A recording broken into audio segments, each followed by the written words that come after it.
are live, so if you say anything, just realize it's being broadcast to the 2 or 3 people that are watching. All right.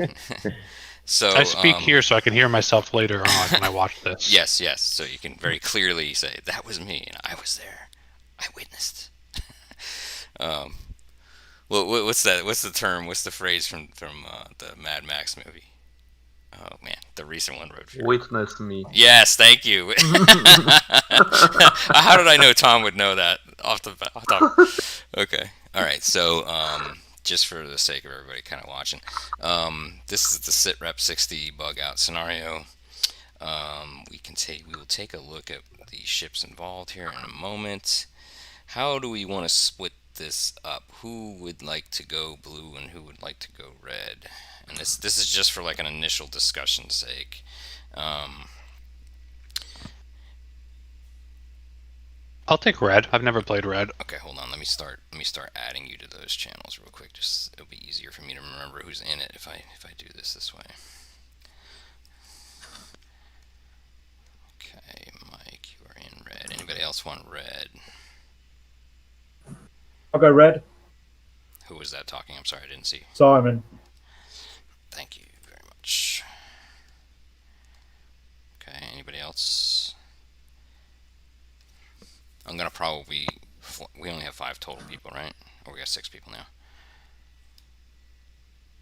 I'll probably go with red, and then I'm not gonna provide too much input, but I'll just try to bounce off ideas with them. All right, so I'll go red as well. So that leaves everybody else blue. Give me 1 second. I will add you. I mean, technically, we probably could just do this by the honor system. Who else is going blue? Tom is going blue. And who's the 6th person? Sorry, I'm just not seeing. Who else hasn't been assigned? It would be Tom, Javier, and Dan. Bobby. Okay, there we go. That's what I was thinking. Sorry, it's just I can't see. I haven't memorized all your voices yet either. Sorry. All right, so I think you should be now privately set for your rooms. You see game 1 bug out blue and game 1 bug out red. Okay. Yeah, Yep. I All see right. it. All right, so now I will export the image for each side real quick, just so you have the impression of what you see. So, blue. I'm sorry, I should have had all this ready for you. It's more fun and chaotic when you're not ready. Okay, I'm saving the screenshot for red. And we'll plop those in and we'll just talk it through a little bit. So what you let me write this down. So what you ultimately want to do is you can adjust your starting positions by up to 5 nautical miles. Does that seem reasonable? You can change. That might be a little bit too much. We should probably say more. Yeah. Did Hold you on, send hold on 1 second. I'm not there yet. I'm just trying to figure out what you should be able to do. Hold on. You can change your formation within reason, and then what's the scale of it? I'll I should show that know in a that. second. Give me a moment. Okay, so here is blue. What blue would see to start with. Here is what red would see to start with. Okay. So the knowns for either team, of course, as I kind of said before, from the blue, from either team's perspective, you know that the other side has radar installations. You know the rough idea of where those installations are based on that the main image I put, right? You know that there's a radar station in Mhm. Boltenhagen. I probably should have just let that be still visible. You know there's a like blue knows there's a radar station in Koningsborn, right? And you know that there's a naval base in Rostock, right? And you know that there's probably Yeah. a heavy activity of the enemy there. Okay. So then, from the again from the red perspective, you would know that they have radar station Stabrook and radar station Gedzer in the main map that I put into the Bugout private area. Okay. Is that Okay. agreeable, understandable? And you would know Yeah. you would know the general. Let me show one other image in the main one. Hold on a second. Well, yeah, we would know the land installations whereabouts. We probably would Right, and I'm know, going to show and you one the more. I'm going to show you one more image here. Give me 1 second. You would know the general ranges of these radar stations. you can only set up the range against what we have. Small is the Yeah. largest ship we have There's for the both sides. yeah. I Well, be, for I both you believe you both think sides. your intelligence says that there's. Hold on. Why did that? Okay, there you go. That's exactly what you're No, asking. I'm talking about I'm talking about our ships because it's important for us Right, how and far we'll they can find us, not really right, and we'll talk the. about that in the individual rooms here in a moment. All right. So what I did post there is that your general understanding of each other's radar capabilities. Do you see that? Bug out private. You know that that second rung, or excuse me, the third rung there is the generic radar range against small. All right. So I will give a strong Okay. hint to blue. Look at look at where you're at, right? Okay, that's my only judge hint to blue is that right. Look at anything V small would Yeah. want to avoid, and that's why I'm saying you can change your formation and kind of just within reason. Okay, does that make sense, Uh, sir? Hmm. Okay, mhm. all right. All right, so at that point, we need separate voice channels, do we not? And I will put that right now.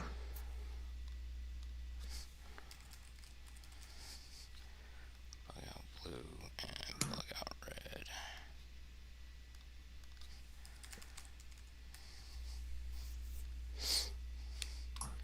Okay, I'm going to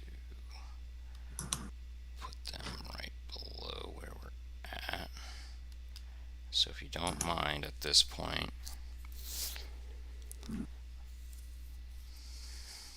what I might do is I might flip between the channels. I'm not going to contribute to the red, okay?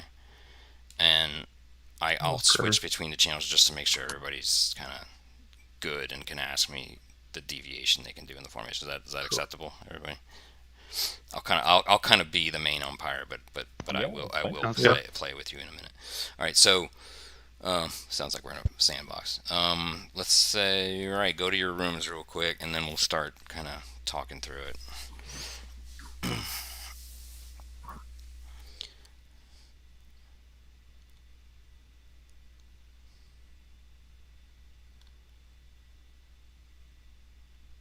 Okay, everybody good here in red? Yeah. Okay, I. Yes. All right, Hello, so Peter. Hello, Mike. now that we're here, you can open a little bit. You can ask me a little bit more. Again, I'll play as kind of the main judge here, at least in the initial. So if we look at the image Yeah. there, I'm gonna let y'all make the decisions here.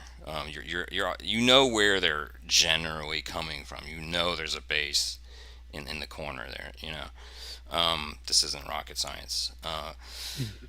You also know the Yeah. So capabilities. just quickly, Hmm. you've already determined the random size of the force. Yes, I have. That's all Yes, I done. have. Yeah. Yes, yes, yes. And I've also determined the civilian Right. So traffic. yeah, and yeah. Okay. And what I'll do is I'll just take a few initial notes, but Sorry. then Carry on. let me give you Mike. I'll give you the link. Well, I'll give you both the link to this, but I'll give you the link to the red team orders. Give me 1 second, and what we'll do is we'll put the standing orders here, and then we'll Mike, are you actually looking at this on Simplot or just on in this room? Just in this room. I couldn't get it to work on Simplot. Yeah, me too at the moment. But I think that should be all right. Yeah, just give me 1 second. Every time I click the Bugout Peter scenario with start with ships, it doesn't load. It might be that you don't have the most recent version. I do 2-1 pre-release 3. Yeah, but did you? Okay, so did you start with? Did you start with first one and then patch with the second and patch with the third? Oh, Yeah, no. yeah, that's what you get. All right, so I put a red turn order thing. Let me go jump over to the other room and give them the other one, real quick, so that they can put their standing orders in there real quick. All right, Sounds good. Right back. Hey y'all, I'm gonna give you a link to put your standing orders in. Hold on a second. Give me 1 second.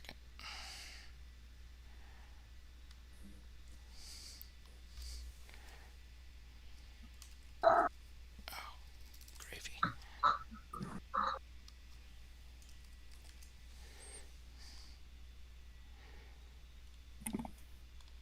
All right, so if I'm looking at this, yeah. First a little bit, just move right outside the range, so to speak.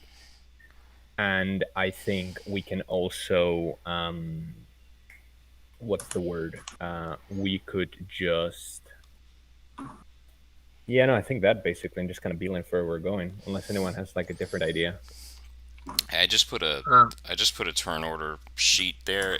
It is the traditional turn order sheet, but maybe just write your standing orders as a line below that area or something. Okay. Yeah. Okay. Just kind of think it through a little bit. Take your time. We're gonna take another maybe 10 or 15 minutes to talk about it. Okay. So I will be back in about 10 minutes. Okay. So just take your time and really think about it, especially if you want to change your positions or formations. Okay. All right. I will be back in about 10 minutes. All right. So I've provided them that. And what I've told them is that I'd flip back over there at about 10 minutes. Okay. So Sorry, I'm just trying to find the Simplot scenario. Is that no, this is a Simplot 2.1 scenario, so you're not gonna be able to run it. Okay. right? Okay, fair enough. So I downloaded Simplot pre-release. How do I update it with the second and the third? You would open up the folder and then take the contents of the folder and just overwrite your existing. Okay. But let me see if I can just share my screen. That'll be so much easier. Just give me 1 second. Okay. And why is this not? Give me 1 second. Why is that? This will be just infinitely easier to. Why is that? I don't know why it's giving me so many problems. All right. So you should be able to see at the top of the Bugout Red. Just click on Bugout Red and you'll see my screen. Okay. Let's just talk about it this way. Yep. And we are red. All right. So this is what we got. So we got the two frigates, the Rostock and the Berlin, Hupstead, whatever. We got the Project 205 patrol boats too, which I think don't have much in the way of. Let's go look at the sheets. I have the information here for red. Oh, come on. Okay, so we got the conies, which are the larger ones. Those are the small size, noisy ships, and I think they really don't have a lot of offensive power, if I'm not mistaken. Right? Well, they got the OSAM missiles, but those are primarily SAM missiles, right? That's the way I like to use them. Do you see my whole screen? Yep. Okay. You're probably going to have an edge over blue, by the way, because of having this information in front of you. Hopefully they have all their sheets. Let me go. Just make sure that they have all their sheets. Okay. All right. I have this open too. Yeah. I just want to make sure that. I'll be right back. Okay, Yeah, just- don't early. What generation of anti-surface missile do they have to be before it learns to like not I have one to question. distinguish between land? Yeah. One question for Blue. Do you have all your sheets? Uh, what do you mean the ship sheets? Right, exactly. Because for your discussion, I would think that you would want to know your ranges and Oh, stuff. I mean, I'm just looking at the SIDRIP. It's all here. So Okay. Does everybody else have access to that, or are you at least sharing it to them? You might I want do to. have access. You could share the Yeah, screen. I'm looking at it too. Okay, cool. Then sorry. I just wanted to make sure you had all the information you need. Okay. I will go away. All right. Sorry. Just wanted to make sure Sorry. that they were. Sorry, Mike. I was talking then, and I didn't realise I was muted. It's all good. All my words of wisdom lost. No. I take your point. Frigates as the beta onto the OSAs. Yeah. Yeah. Perfect. Right, because yeah, I got it turned around, man. Those OSAs have tournament missiles, right? Which have a range of up to 20 nautical miles. Do you see my whole screen? Yep. Okay. So this is something to take into account. And look at that bad boy right there. It's 46 points of structural damage plus crit. And it has an incredible penetration value. I don't think I've seen any other missile with that much penetration value. I don't know if that was a typo or not. But so what are your ideas? I'm going to kind of let y'all think about it. The Conies do not have a great amount of offensive power. Their range is only up to about 3.8 surface nautical miles for the OSA M's if you were going to try to use them as anti-surface. So I think we were discussing initially is to use them, like split them off from the OSA ones. Okay, where would you like them to be within a reasonable range? Here's a range marker. So this is about.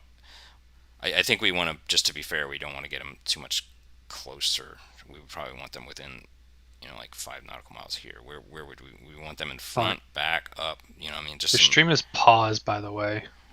Oh, okay. All right. I don't understand that. Let me try it again. All right. I'll just do the whole screen. Is it good now? Yep. Perfect. Right. So again, right now I had them in front. Where this is the 7 OSA ones. So, I honestly think this is fine for setup. Honestly, if these guys get hit first, they can take a little bit more damage, right? Let's go look at that real quick. I think I have the sheets here too.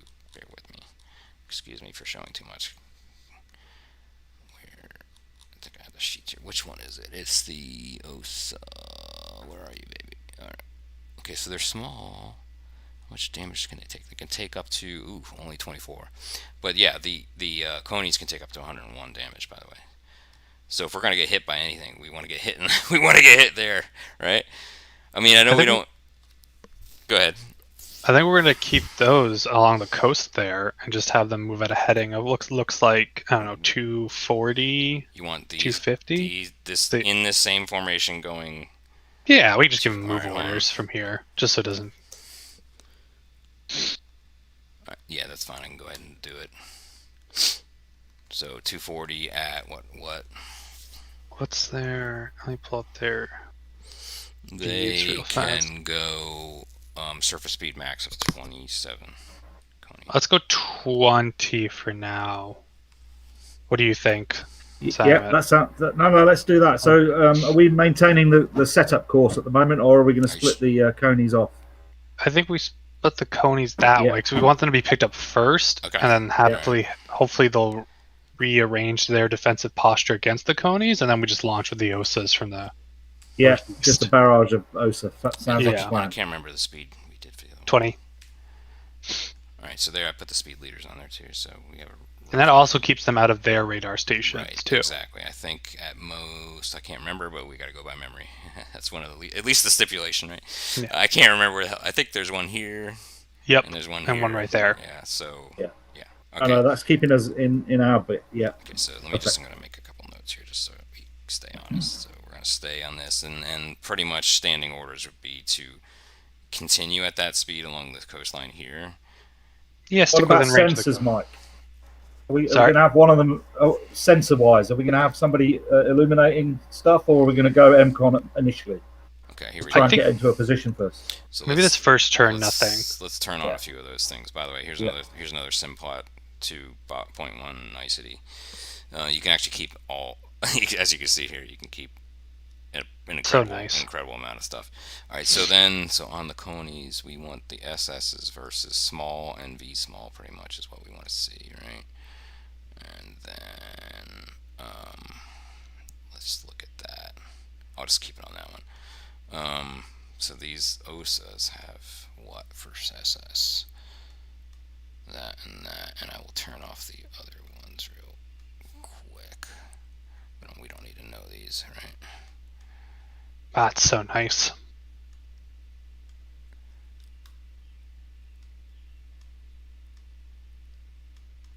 And it's really cool that you can export and import those. That's just amazing. By the way, Kevin, if you're watching this, it's just amazing stuff. All right. Oh, it is. It is. Yeah, it's absolutely brilliant. So let's change the color on this one, just to make it a little bit easier to pick out. I'll show you a few things as we go through. Didn't really do that much. I think one term of NCOM will be fine. It's not like they're gonna get out of our range. Right, and I'm just putting these. I'm just turning these on just so we know. No, just to answer. Was answering Simon's question. But this fair enough. But this gives you a pretty good visual idea of how far you're gonna have to get to about. I have to imagine that we won't get until about, if you're maybe two intermediate turns potentially, right? Now, okay, so here's then the question: what course and speed would we want to do this formation, and is this formation the way you want it as well? I think more probably straight across, don't you think, Mike? Yeah, like 270 or 280. Yeah. What do you think? 280. Yeah. All right. Just go ahead and just put these in because we're gonna straight out into the open. And their speed. Let's go take a look at that. Then go up to 40. Wow. Let's go to 25. Yep. Seems like a reasonable start. Okay. And I'll just go ahead and put that in on these. It was, I'm sorry, 280. And then, God, and 25. 25, sorry. Brain's kind of rattled this morning. Right. It's 9 a.m., it's fine. And keep on telling me it because it's going to kill me here. Keep doing 280. Okay. 25. Eventually it'll kick in. 25. Mm-hmm. It'd be great if you could modify them as a group. Yeah. Group, yeah, just select all. Absolutely. Yes, agree. Or it would be interesting to even do task groups and then have them be able to be split up with a button click. Right? It'd be cool to have like a task group and then be able to say right click split and then it automatically split. So you track it as a task group and then you can automatically split it. For traditional Harpoon, probably not a lot of ask for that. For me, obviously visibility is quite bad, isn't it, at the moment? On it's 0. Yeah. We need to go. We need to go check the scenario and reiterate that to everyone. Visibility, was 5%. Scattered cloud. Oh yeah, you're right. Yeah. Our presumably our coastal guys would have told us if there are any big ships in the way.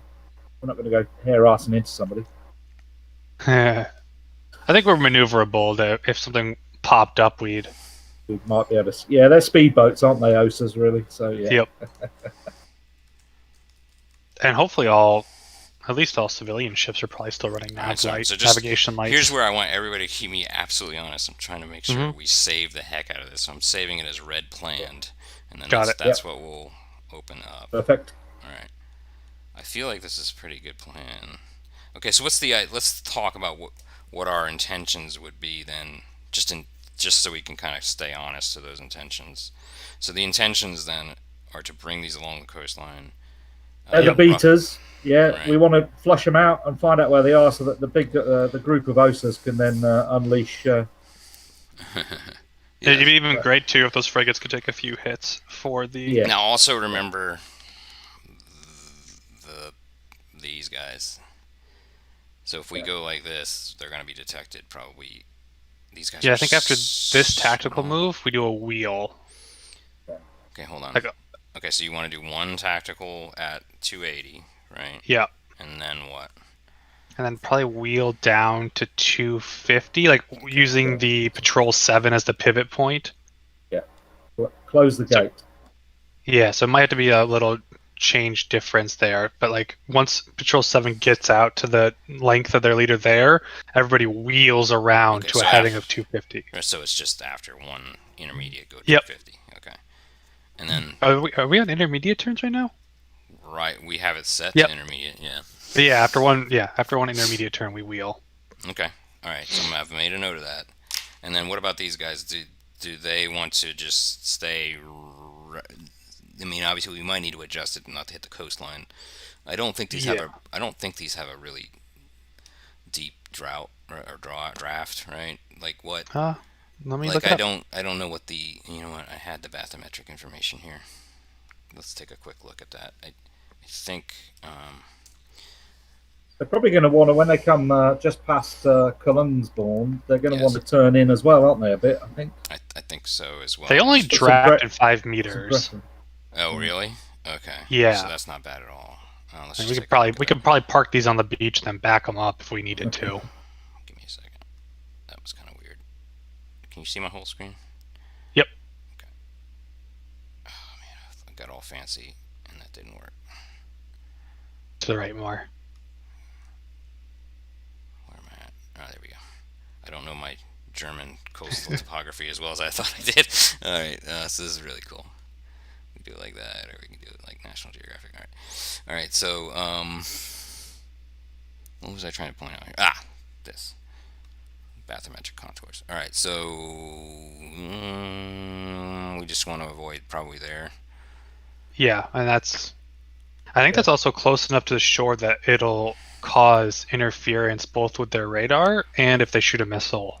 All right, so I'll just make a note of that. Background cluster, absolutely. Yeah. Stay close, but let's see how far is that. That's also a good reason we're coming down the channel with the OSAs, because it'll have nothing but sea behind their targets, so there'll be no interference. What, 2 nautical miles offshore at least? Yeah, that sounds good.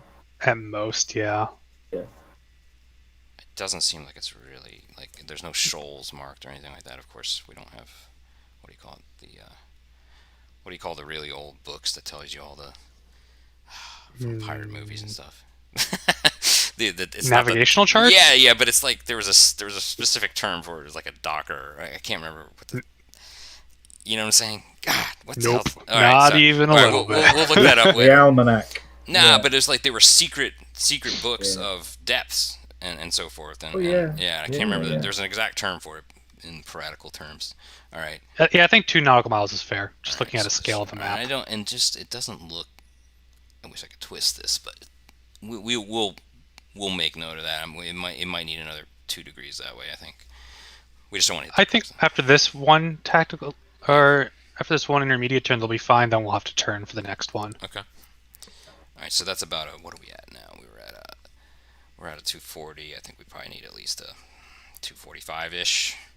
The next turn, yeah, or even like a 260. Okay, yeah. I think they'll be expecting one of those frigates to be going straight ahead with the other guys as well. So maybe we only use one to illuminate. Probably the closer one. Keep the other one quiet. Yeah. Oh, I didn't. I think I didn't catch that before. But when do we want to light up at all? Not this turn. But probably the next turn, maybe. So the third turn, really. Yeah. Let's see how far they would move. If they can only go 14 knots roughly. So that would put them. No, I think end of next turn we should. No, you're right. Yeah, end of the beginning second of third turn. Beginning of third turn. Yeah. Yeah. So beginning of third turn. Do we want to light up just one of them? Yeah. I think so. This guy, probably Berlin. Yeah. Light up Berlin for SS and whatever. Just the whole schmeal. Make them think there's other things there too. Okay, so I think that's a. I think the other one's over the other side. So yeah. All right, so I think we're good. Roughly plan wise. Yeah, I think that's fine. I think we don't need anything else.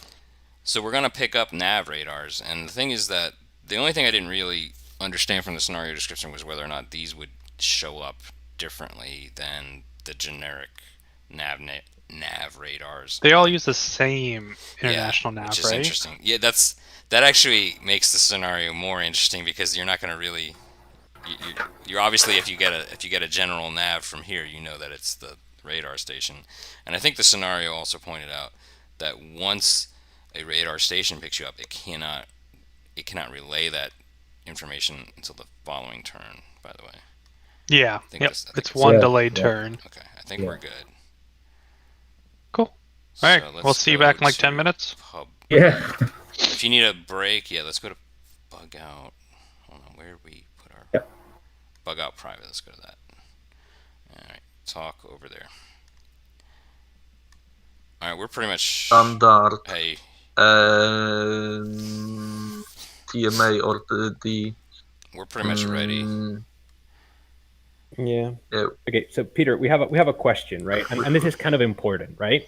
So the missiles that the Russians, the other Germans have command guidance, right? Okay. Now with command guidance, the platform guides the missile, but then our question is, can a platform guide a missile using its ES support system? So can they guide without radar. Only?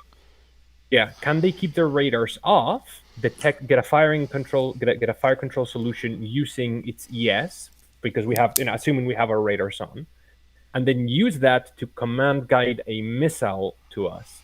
And this is important, not to use a solution from the ES to fire in the terminal active radar homing, because that they can do, but can they use the command guidance that is basically guiding the missile to the target by the firing platform? Can they do that with the ES only? That is our question. That I don't know if... I don't have an answer. Yeah, I thought so. Sorry, go on. I haven't run into that before, and it hasn't been asked before in other games, if that's what you're asking. Yeah. Exactly. I think you shouldn't, and my logic is when you fire on an ES solution, you don't know the distance to target, but that's fine because you can get close enough that at that point you would have bearing. For you.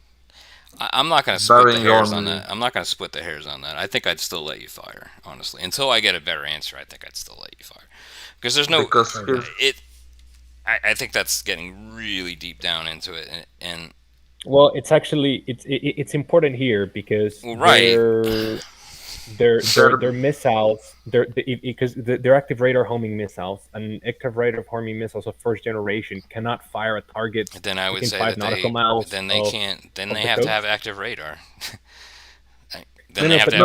But the thing is, so the missiles can go into either command or active radar for the for the last phase, right? Now, active radar seekers don't work within 5 nautical miles of landmass.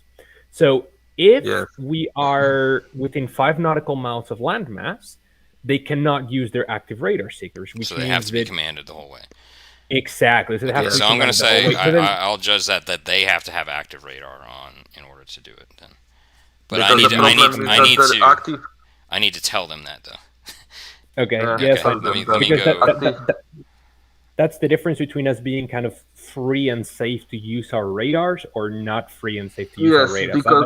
That's why it's important in this very particular scenario. Well, let's take this to the judges' table, if you will, at this point, right? Just table. Have you at least written down in some way what your intentions are? Yeah. So we actually have a map. Let's talk that out. Of the. I don't think, based on what I know about the red plan, it's not going to necessarily make them do anything significantly different, right? So let's talk it out there at the main table, right? We good otherwise with a plan? I mean, yeah. Are we okay? So let's go to our main Bugout public room. Okay.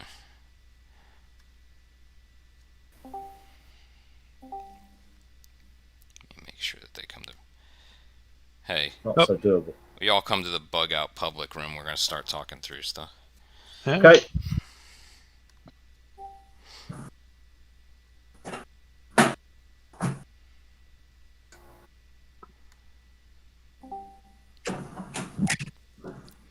All right. We got everybody? I think we do.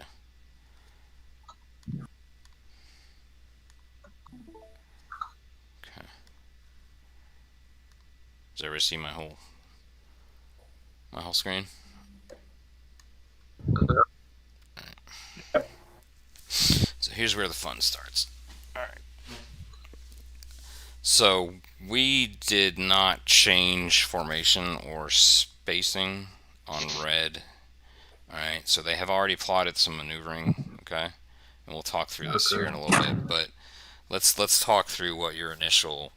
We need to get your initial orders in for the first intermediate.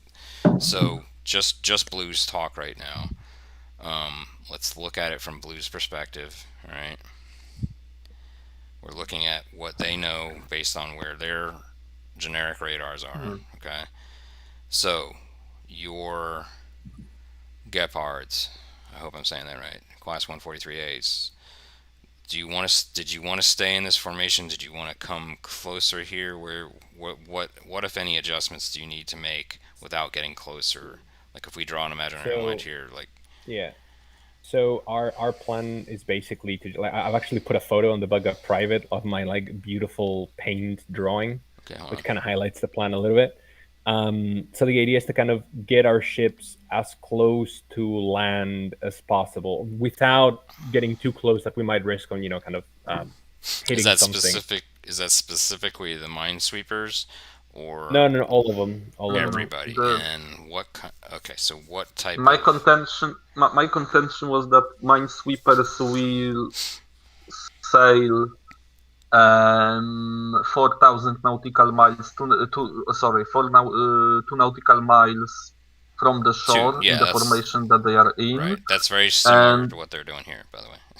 And the Gepards would be sailing as a screen to them 3 nautical miles from the shore. Okay, we can try. Basically on the same course, but being a screen to them, and maybe. And no, maybe the formation can be the same, but they would huddle. They would create line, I guess, not this cluster. At least that's how I would do this. All right, now hold on. Let's do. So you want a minesweeper line at 2 nautical miles? All right, so hold on.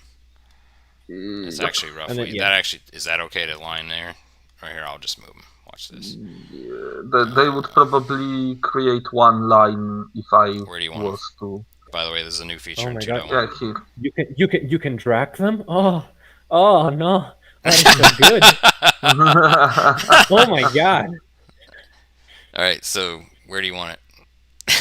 Right here. I feel like Superman. So where do you want it? Oh, dude, you can. Oh man. Okay. Yeah. No, this is incredible. All right, where do you want the next one? Just you want to do a line ahead here? Is that what you're saying? Yeah, line ahead. I guess line ahead probably would be the best option. So that everyone will be close to the shore.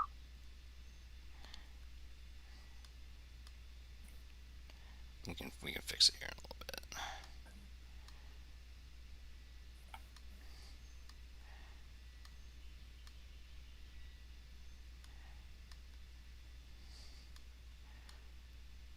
As we learned in far distant ships, tight formations can cause collisions. All right, hold on a second. All right, let me just save this real quick.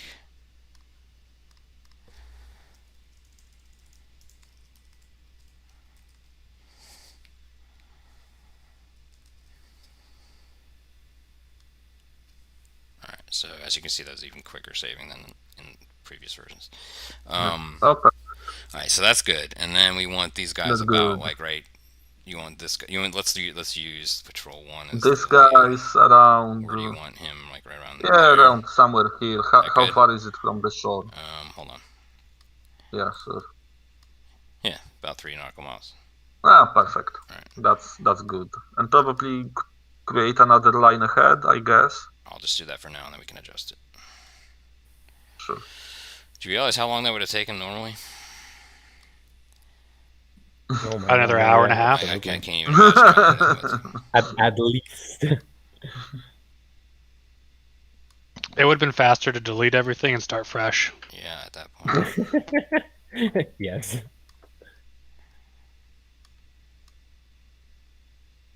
Okay, and then keeping myself honest, saving. I'm gonna go ahead and do it on top of that red and blue one star. Yeah, we're good. Okay, I think that looks good. All right, What's so the then speed on our guys? I do have that information. Let's go look there. I will have it also. Okay. By the way, we So looked at 20. we did look at bathymetric information, and I think you're about right. That's the way we judged it. About 2 miles. That would be where you would probably be concerned with. So, The rules say that if you don't know the bathymetric data, you are safe if you are further than 2,000 yards. Basically, 2,000 yards is shallow waters. all right. So your 24. Oh no, sorry, 21 and 29. So I guess yeah, but all of the guys go your at speed. the No, speed this of is your the speed. fastest. Oh, sorry. Yeah. Okay. Right, so your So the get guys bar go is- at the fastest as the fastest unit. So 14 knots, I guess. So you want these guys going 14. Okay. This is going to take a little bit, y'all. Well, that's all they can do. They can only go 14. But what course do you want? Again? What course? Just huddle the shore. It will be around 45. Basically. Yeah. Have you seen? That seems about right. If you quickly have a look in the Bugout private room, I've sent a picture which I've drawn in paint, which roughly kind of highlights what we wanted to do. Yeah, but the basic order is to keep the distance from the shore of this 2 nautical miles. Right, that's fine. Yeah. If we have to, we'll adjust it. All right. Yeah. So yeah, more or less. But they just their order is follow the shore 2 nautical miles south, and you'll be fine. But yeah, that's a very interesting thing with the Soviet missiles. Yeah, let's not hold on talking about that real quick. Sorry. Okay. Sure.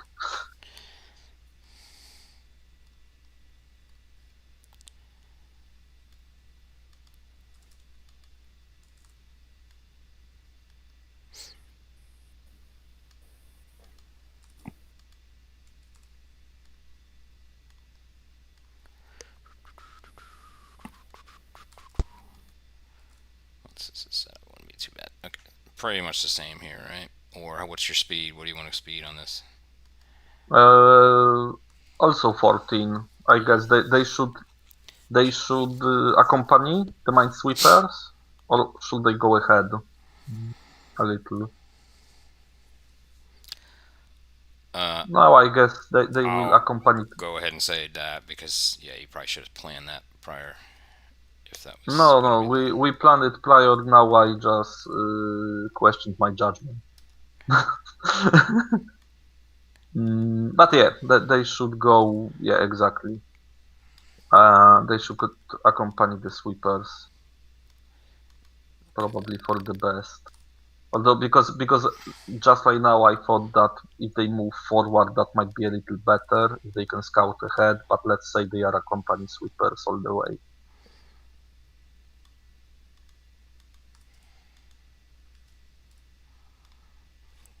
They also could be a bait, so that sweepers can get through. Another thing I need to check is the rule for ground clutter for the radars. All right, now. So I think just sanity check. That's what you want to do for this tactical, right? Absolutely, yes. Okay. Yes. Right. And then what we also need to do is double check initial detections here because. Yep. All right. So now I'm gonna bring off the blinders. And with this formation, the radar might not even touch us. Okay, hold on. We'll talk about that very directly here in a moment. All right, so this is what I have them as currently. Now, the idea is that I think what I had going on is like 2 or 3 of them are actually going to be trying to come over and resupply Rostock. And this was pre-planned for myself. These cargo ships here are going to be going more this way and yonder. These ships are going to go this way and up. Okay. Or does that make more sense to go that way? Actually, they would probably go that way. Okay. Alright, so anyone... Go okay, ahead. later. What is the No. What is the additional cargo rule? I'm gonna go look at the scenario. The additional cargo rule looks very weird. Hold on, I'm trying not to show too much. Where's the other cargo additional? Cargo, you have there. Place the first. Each tactical turn roll D1, and on a 1, D6 on a 1, place a new civilian ship. Okay. All right. So just everybody remember that. Okay. Yeah. Each tactical. Wow. So I think at this point I'm still gonna just do 1 for the intermediates too. So I just need to make a roll for that. Speaking of, let me get some dice here for a second. Give me 1 minute.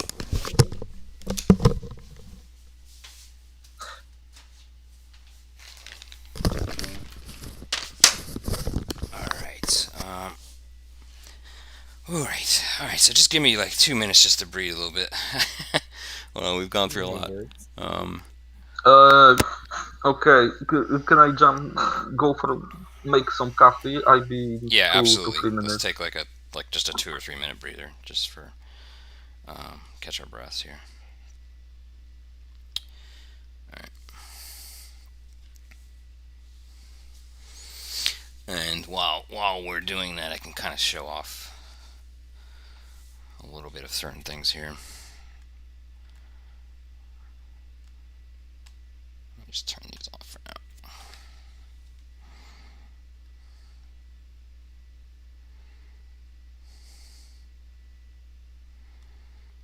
We probably should do the same thing for these guys too. Let's put their SS ranges on for them.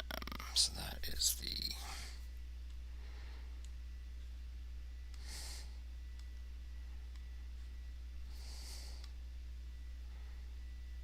they only have nav radar.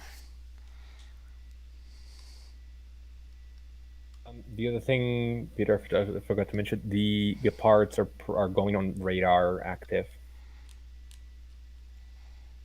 Probably. Which one? The Gepards are? They are? Okay. Let's go well, ahead. I mean, wait for everybody to come back on that one. But I'm just turning them on for visibility's sake. Fine. We'll make them blue.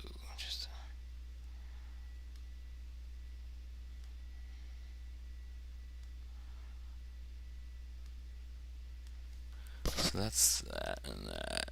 And we probably oh wow, these guys have these WM27s are actually better. Looks like. No, not quite.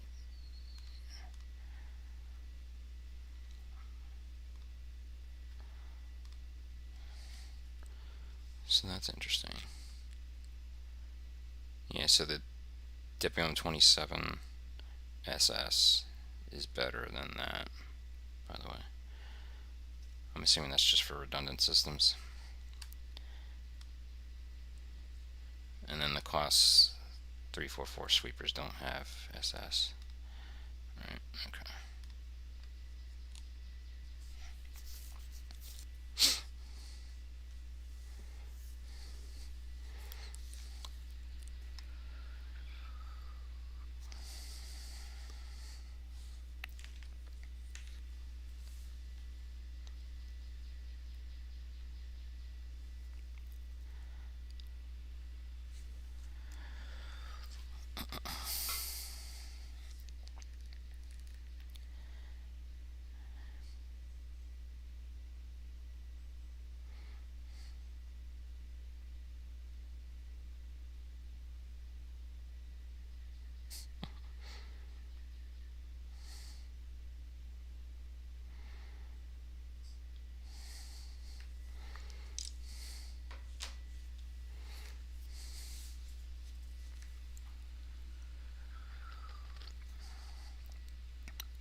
Yep. So as you can see, we are out of radar range. Pretty much. Well, right, because you're all V small, right? Let's just look Yep. at that again. Besides, I need to check how my next flowchart probably will be about the radar clutter, because here it will be a very important factor. And the radar clutter rules is something that I cannot remember just from my head for me. So how was it working? Land. Oh, and we should know what type of shore it is. I guess these are mountain cities or hill towns. Hill They're towns, not. They're probably. very low. It's very low. Really, Yeah, they are, because there it's a is flat area. flatland beach, flat land with brushes, light woods, heavy woods, jungle. Which Yeah, definitely what jungle. described with definitely heavy woods / jungle. This is because what would be the best description of it? We'll look at it. It's definitely Yeah, not. these are not mountain cities, probably. What? No Google. No one made pictures of it. This is where From you're at. ships. Oh, I'd say but flat, light It's woods. pretty flat, light roads area. yeah, but more interested in the. No one take a picture from the shoreline, beach, or whatever We'll there is. see. Yeah, so flatland beach, flatland with brush. Can't remember how to I do would it. say flatland with brush light woods then, probably, right? Oh, there's some beach prop. Yeah, there.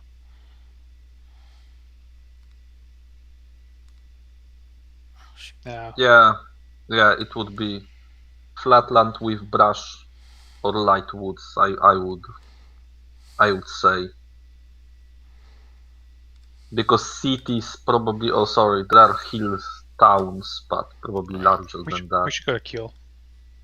Kiel? Yeah, exactly.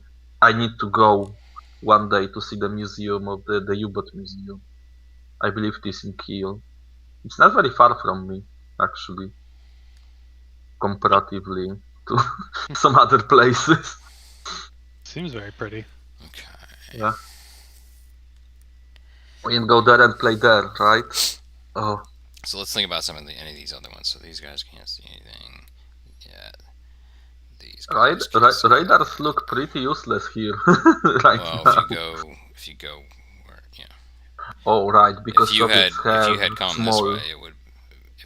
If you left the formation where No, it was yeah, at, right, it would have yeah. been. If we would, yes, that's true. All right. So It actually affects the East Germans more because they have few larger ships. okay. I mean, it's not that it is useless. It will just modify the movement. All right. So I think, I mean, other than that, I don't think anybody had any. Let's think about that. These guys are emitting nav radar. Yeah. So Which let's is look at that. What would that be? What's that distance? is it? Yeah. What's the distance between? What's the scale of it? What's the distance? Because I can tell such things from a glance. I mean, this cargo ship is about 25 nautical miles, 26 nautical miles from here. Then their ES will definitely pick it up. Right. I guess. I think you would as well. I think absolutely right. These guys are. I think they were all a very. What's the we they're have, we have like and large. We have like second generation ES, right? Something like that. Right, but hold on. We had a list of all this.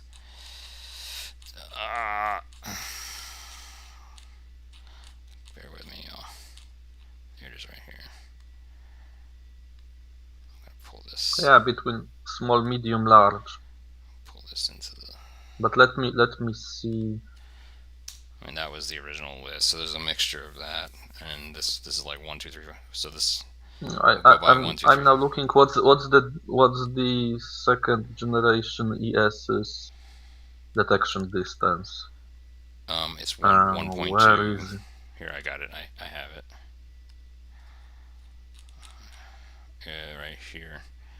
It's in the radar line of sight now, right? Right. So what are we at? Basically, radar line of sight is modified by. There was a table for it. I got it. I mean, it's VS. It's V small versus Cargo 2. Okay. Cargo 2 is a large. Okay, so V small versus large, which would be V small versus large. So at most 19 nautical miles plus 1.2. You said it was ES2. It's 1.2. I believe we are around this generation. So why so it's 0.2? So it's about 15. About I guess. A little bit more than that. It's 19 times 1.2. 13. Oh, sorry, I was checking very small to very small. That's my problem. Very small to very small. About 16 nautical miles. So they're not seeing them.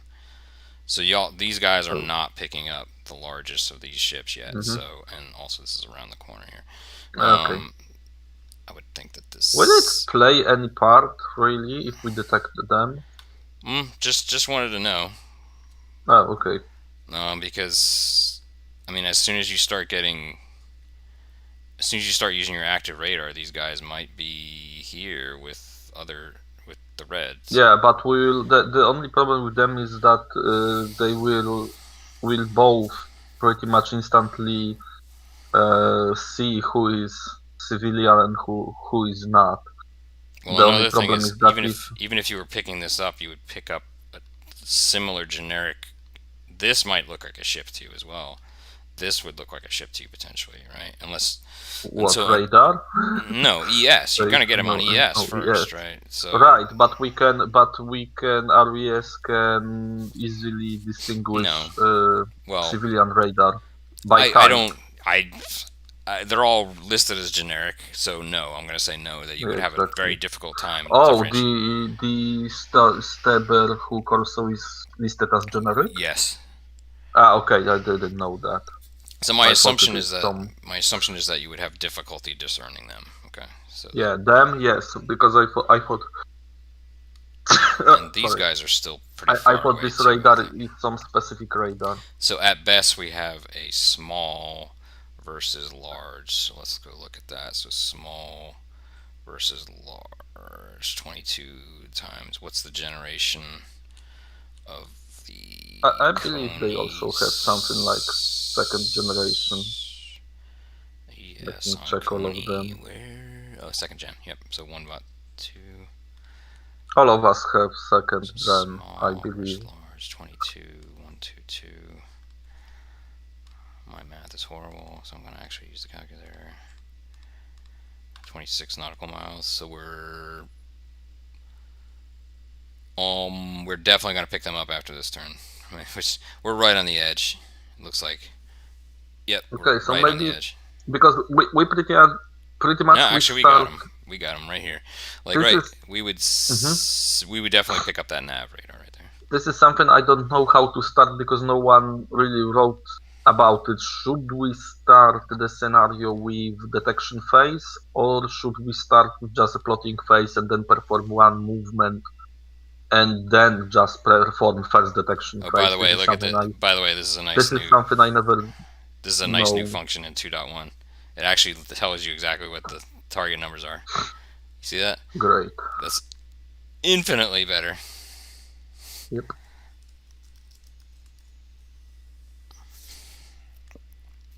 No, I need to check that. I didn't have time to see Simplot yet. So I was working on the model. This is actually how they show up now. So it's a little different than. That's really pretty. It looks good, but that's gonna look really. Especially when you get like 20 or 30 of them, which you eventually probably would. Yeah, you eventually it's gonna look a little. I don't know the answer to make a suggestion as to how to improve that because in the previous. Well, if you have 20 or 30, you can just assume they have the correct bearing and give them that.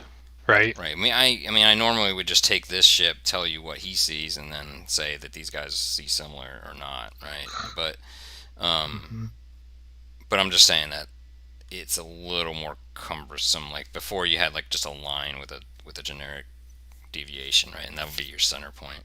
So like, as you can already see, it already deviated it from the exact position, right? Okay. Alright. But this is, it's showing you the width of the beam width. All right. So just whatever. All right. So that's all that. So we probably go ahead and go. So I'm going to show you.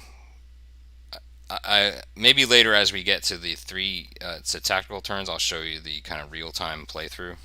But for now, I'm going to just do the instant mode. But I just want to show you that you can actually do you can do real time playthrough speeds of the turn, which I'll show you. Oh.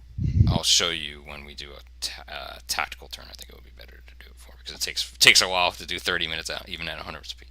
All right, so let's do it in an instant. Okay, so everybody's gone. Take the tracks off. Let's save this. We are Yeah, save often.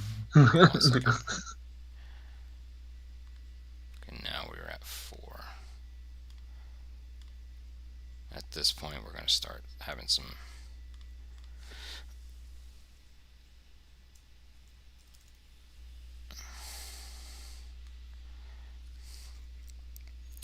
So normally we would probably turn back time and go back through tacticals, right? Because a lot of things might have just gotten into range. Let's take a look here. No, you haven't here. Right? Everybody agrees on that judgment-wise, right? They have not been detected. Now, let's turn. Let's see one. Let's make these blue. I think this one's already blue. No, we haven't turned these on. Which one? I think I must have. There it is. But where's the other one? Oh, it's probably this one. Yeah. Just get that out of the way for now.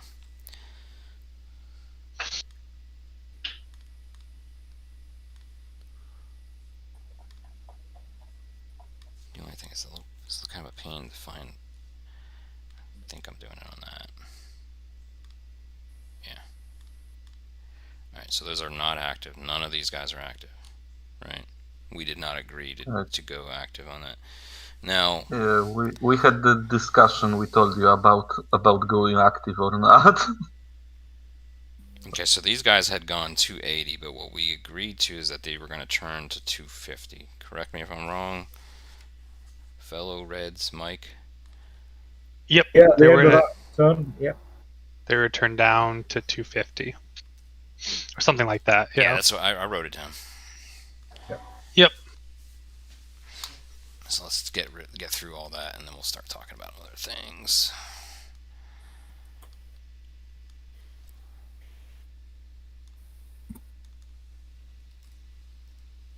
So that might get interesting there, right?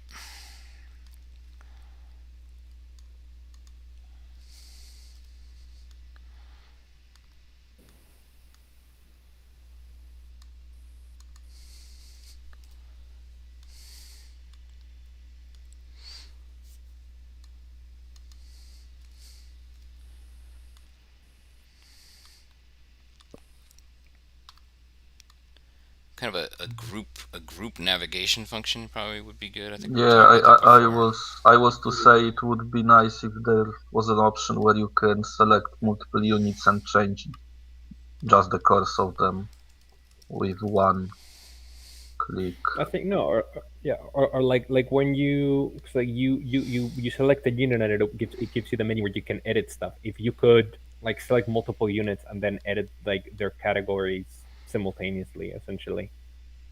I think we said for these guys to go 260 is what we had called out. That's what I wrote down at least. That's a little bit more than we thought. I actually thought it was 245 is what I originally said. Right. A leader function would actually be really, really useful. That'd be something. So like you could make it so that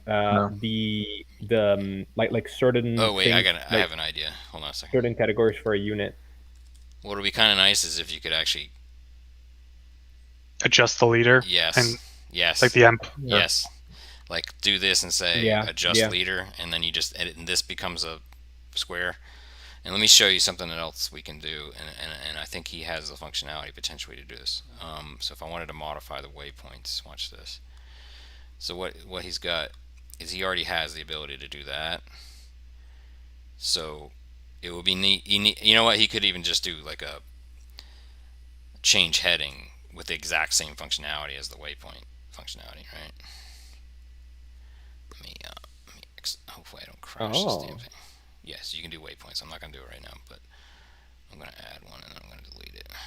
Hopefully I don't crash everything. Yeah, we're good. But so something like that. So where if you were sitting here with a lot of ships and you had to change headings, if you could just do that, right click and change the heading, change it, you know what I'm saying? Or even group select and then do a group course change or something like that. Yeah, something like that. But for the future.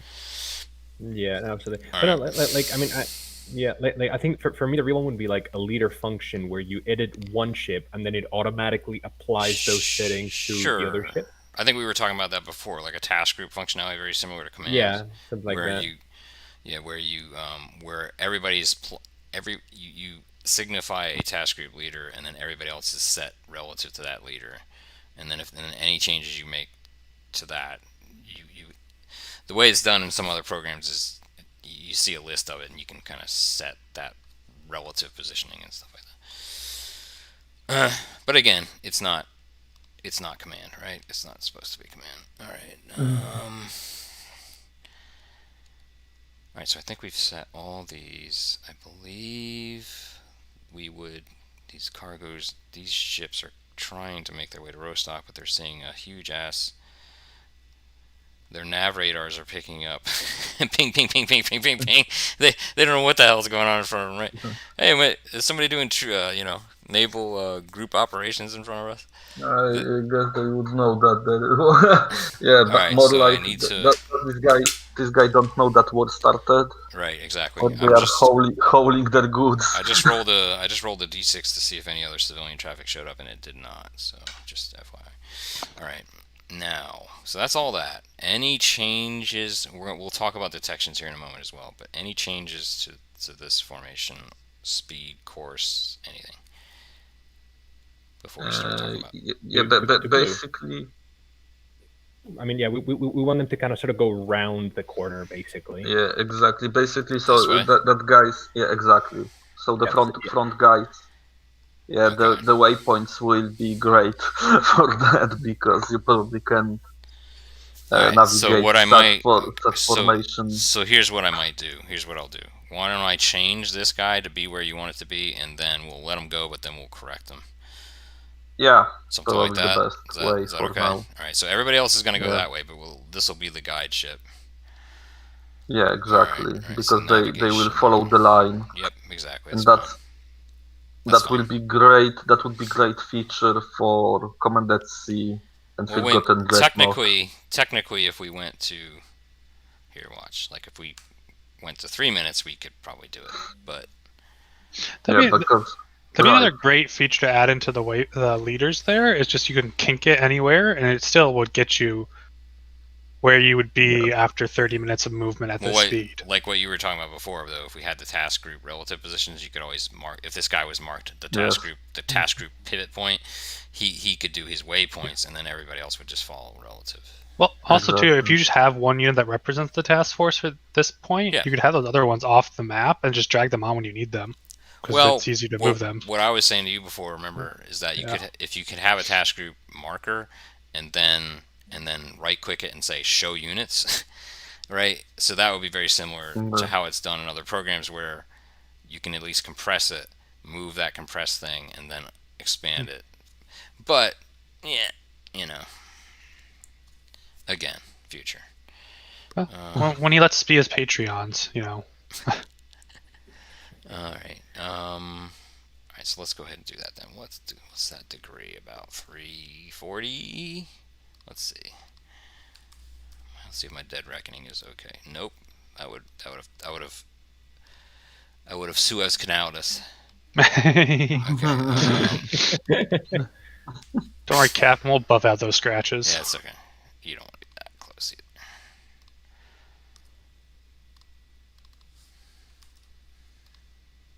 Okay, then we'll fix it. Does that look good? Let me save it. But we're not going to push it forward yet. Let's talk about it. This is 0400 planning still. Okay. Okay, so let's talk about detections. Nobody has gone active, correct? Yeah. The start of the next turn we would. So red. Probably, yeah. So these guys are small, so they're not going to be seen. So these conies are not going to be seen by either of these. These guys are small, so they're not even going to be seen by these if they keep going the way they're going. Red team. As we said, our MCon was very dependent on. Okay, so let's talk about that. So let's on this one thing we talked about. Okay, now I will open the floor to it, but I'm going to time limit it. Okay, I'm literally going to do a 5-minute timer on this, and then we can decide whether we want to continue the conversation or not. Okay. So. Okay, that's fine. Okay. So, talk about what you want to talk about now. Go. Okay. So basically, our question is as follows: the Russian missiles, the P-15, right? The Termit is active radar guidance or command guidance, right? Now, active radar guidance for a first-generation missile doesn't actually work because we're currently within 5 nautical miles of an island, right?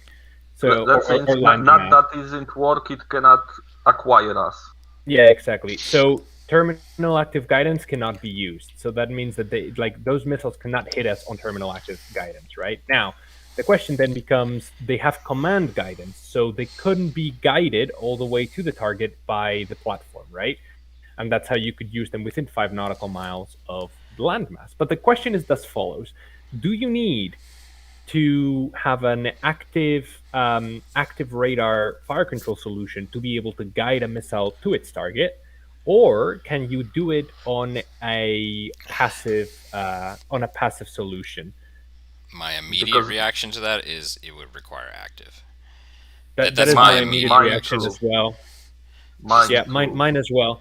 If you can only guide them with an active, then we would have all the Gepards on active radar because we can't actually be harmed by a passive fire control solution. So we'd just go active on everything. If not, then we would go passive. But you would, we'd still see you with ES, right? In other words... Sure, but yeah. So you just have either avoid us or go into the exocet range and... So speaking of, hold on. All right, let's start talking about that. That would be your options. At that point, the idea is that we fire first, and the Gepards can take the hit for the minesweepers. All right, so let's go ahead and start turning on some of these bad boys. Here's the thing: the only situation where the East Germans might attack us is if they go south of us, as we are right now, and fire. Okay.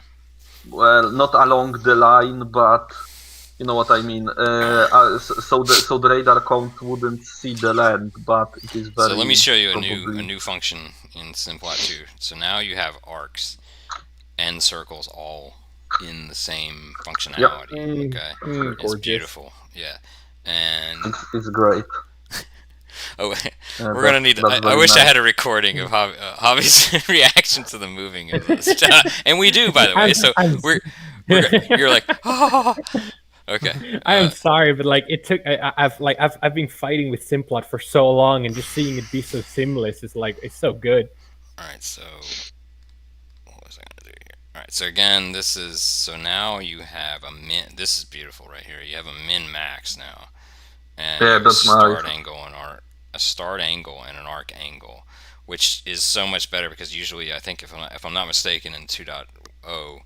You had to do it relative, right? You had to if I'm not mistaken, right? So now it's actually the actual angle, not not a relative bearing, right? I think in the past you had to kind of like do it by relative off the bow. All right, so that's so much better. All right, so now here's the thing, though. Let's talk about this though, because these, I think it's a bow. Let's go look at the ship real quick.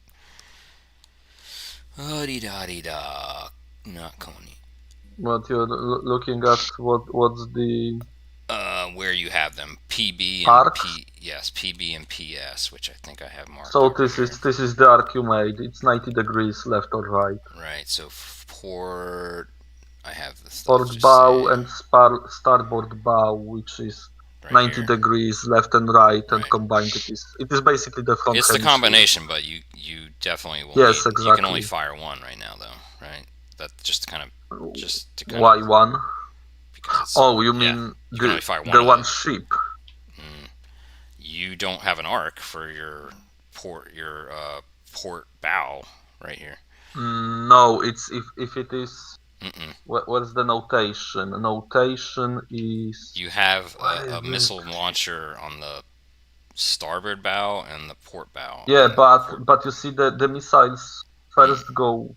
Oh no! Wait. Let me see. You have two different arcs. You have two separate arcs. Here, watch. No, it is port bow and starboard bow, so it is combined. No, it's because basically this missiles fly. If that was the case, you would have. If that was the case, you would have. No, we have front hemisphere, and if you can check the Gepard's note, we would have two different. It's one launcher. Yeah, it's one launcher that can fire port bow and start. So basically, the launcher is in the middle of the ship, and it can. Okay, well I didn't read that right. Either no, if there is end, what's this symbol called? Yeah, this is and the.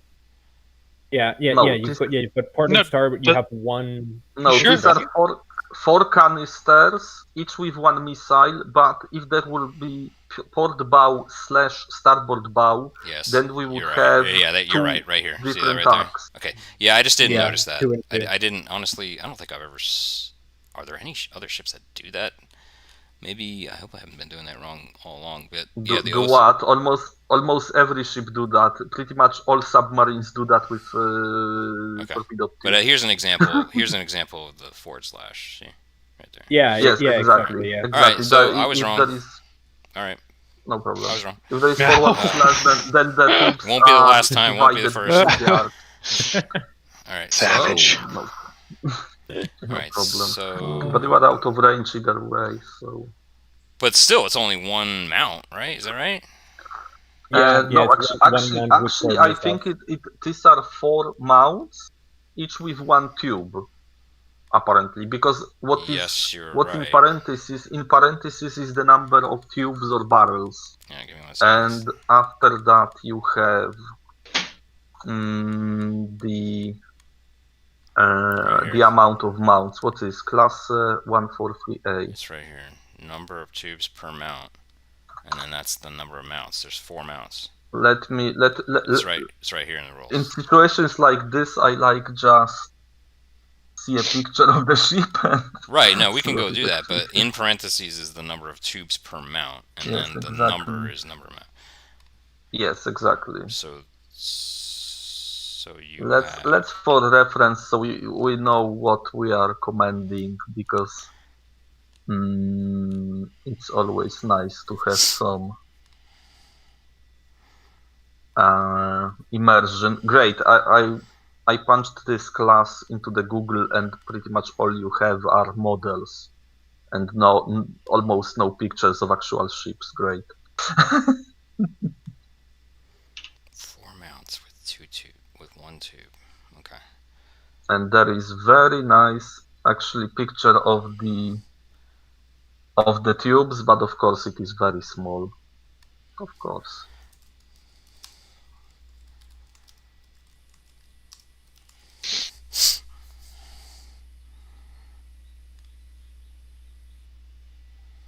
What do we have?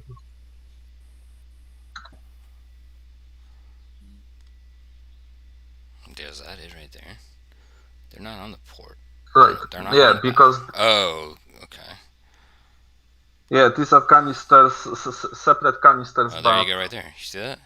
Yeah. To me, that does not look like. That looks like 2 different arcs of 2 each.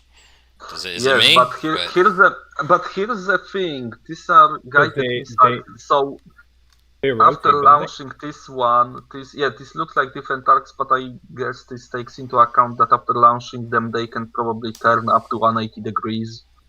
That's hard. That's not a mount. That's not a turnable mount. That's two. That's two part. To me, that's but it's guided missile, so it probably can. They're both pointing the same way, though. No, they're not. These guys are pointing starboard, and these guys are port. Oh, yeah, but you know what? The question is how much they can turn after leaving the tube. I would not think. To me, the physics of this, these two could fire in that in port bow arc, and these two can fire in that starboard bow arc.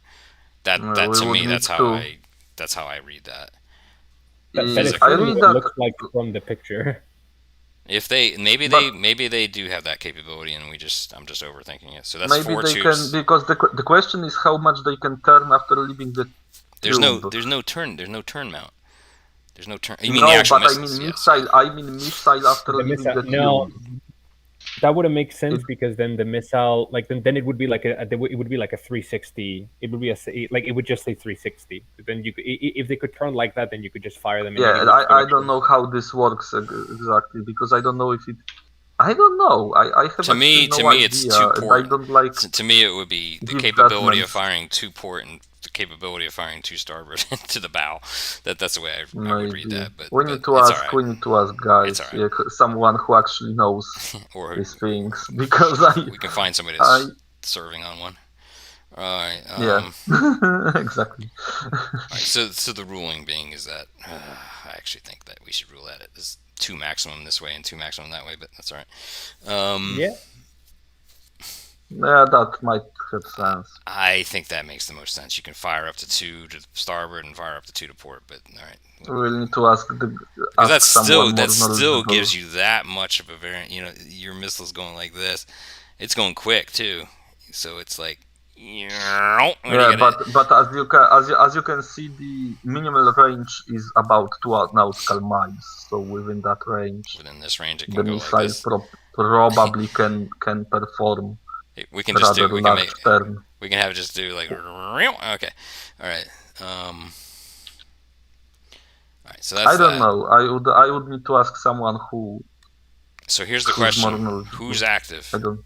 Anybody active? On either side at this point.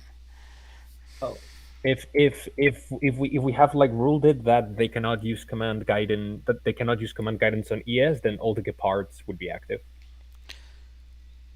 At this point, let's just say that you're planning at this time.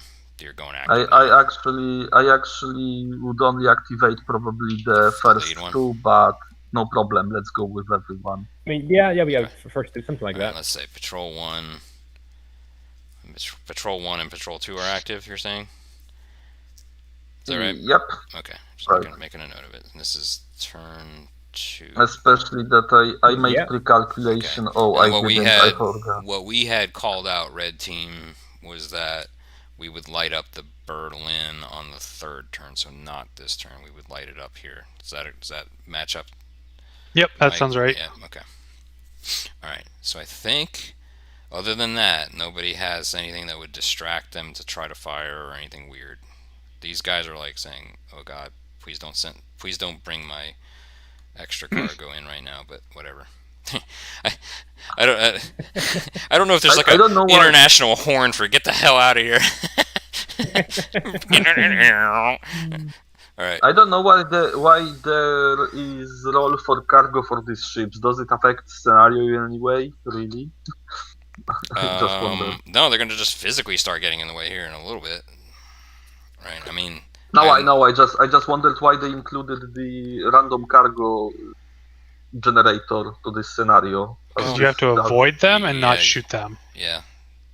Because right now, let's think about that. No, I'm not talking about the ships. I'm talking about the loadout. Because I believe there is loadout generator for them, and I don't know why. No, type of cargo they are hauling. Well, it was like fish or cargo. Or yeah, I don't know was, why it is, because it is whatever. I think it just matched the size. That's for visual sake, right? I think like when you get within visual range. So speaking of, who here has the best knowledge of physical sighting? Because we not need to this guy. Yeah, visual. By physical you mean visual. Visual, yes. I'm sorry. Yeah. Yes. And the new one, not the old. Correct. God damn it. What's the let me think about that. Let's just think about the maximum of that. All right. What is the maximum in? We're at nighttime, right? We're at 0400, so we're deep. Wait, hold on. There's a new visual rules. They are slightly. These are right now. These are slightly changed Command at Sea visual sighting rules. I think. Okay. Basically, they are basically down of the battleships with some. I thought you meant there was an update that just came out. I was like, I didn't even learn it the first time. because we haven't had any. We haven't played any. Someone with your we haven't played any scenarios where this actually has come into effect yet. We've only had carrier groups 300 nautical miles from each other. And I'm good with that. Yeah. All right. So all right. Let's. I'm getting in that. Everything. Tell me what was the surface? visual? What were visual? I think the visual distance. 2. I think 2. Is this in thousand or is just in? Yeah. So 1 nautical mile. What's the percent? 10% visibility. E to E is 2 nautical miles. Oh, we have visibility Or 5%. God damn it! We're really early in the morning. Oh, there we go. You're right. Sorry. E to E is half a nautical mile. So at max, you're saying at least. Let's just say 5 nautical miles. Wait. Right? Yeah, but our visibility is so E to E about 1. But wait, 1 is the average, I believe. So we're not going to get any visuals until we're at least like this, right? Probably not. Okay, I just wanted to have at least. No. I just don't want to absolutely overlook it. Okay, everybody. That's my main thing. Okay. You'd have to get within 0.3 thousand yards to get an automatic detection at current settings. Yeah, around something like that. So 2 nautical miles then, probably. So these ships need to get within about 2 nautical miles, and then we'll look it up. Is that a fair assessment? Yes, exactly. Okay. What's the highest it goes in this scenario? At what point does it become? Well, depends on how long. 50% later on the day. Yeah, we're gonna get up to 4:30 in the morning now. I don't know when the sunrise. Did they say the sunrise in the? Sorry. I wish 50%. The furthest is 5.25. So anything less than. I really like that I didn't even realize he gave the visibility percentage. Yep. No, it's beautiful. All right, so we're about to get up to. Yeah, they should make some rules about that, or just guide how to change visibility with the scenario, hour. Based on the scenario. Yeah. No, based on the hour and the maybe where you are. I think because for the purposes of this run through, we will use that as a very straightforward visibility check. All right. Yeah. All right. So, yeah. We'll start checking when we get less than or within 5. Yes, roughly 5. And then anything less than that, we're not going to see each other. And then we'll figure it out. And then we'll figure out we don't want to use it. All right. I'm just kidding. All right. I think it's better that we just take our frigates and ram. All right. Everybody feels that this is plotted correctly, and then we're going to adjust this formation. Right? Everybody good? Mm-hmm. Yeah. All right, so here we go. Yep. We're gonna do, and then we're gonna drag. Right. So we're doing that, and then we're gonna drag these guys into. Okay. So I'm going next. We're at 4:30. Let me save it as 4:30, like this, and then if we do anything, we'll do it as planning. So 4:30 is saved. All right. Now we need to start dragging and God bless that functionality, because here we go again, right? Oh, wait a minute. Oh, wait, I have to. Why is that not? We might have found a bug.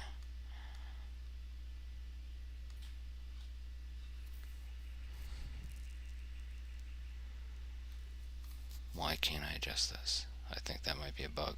Are we in the next turn?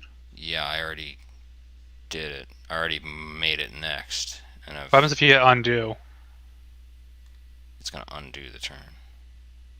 Oh, it doesn't even undo. Yeah. Hold on.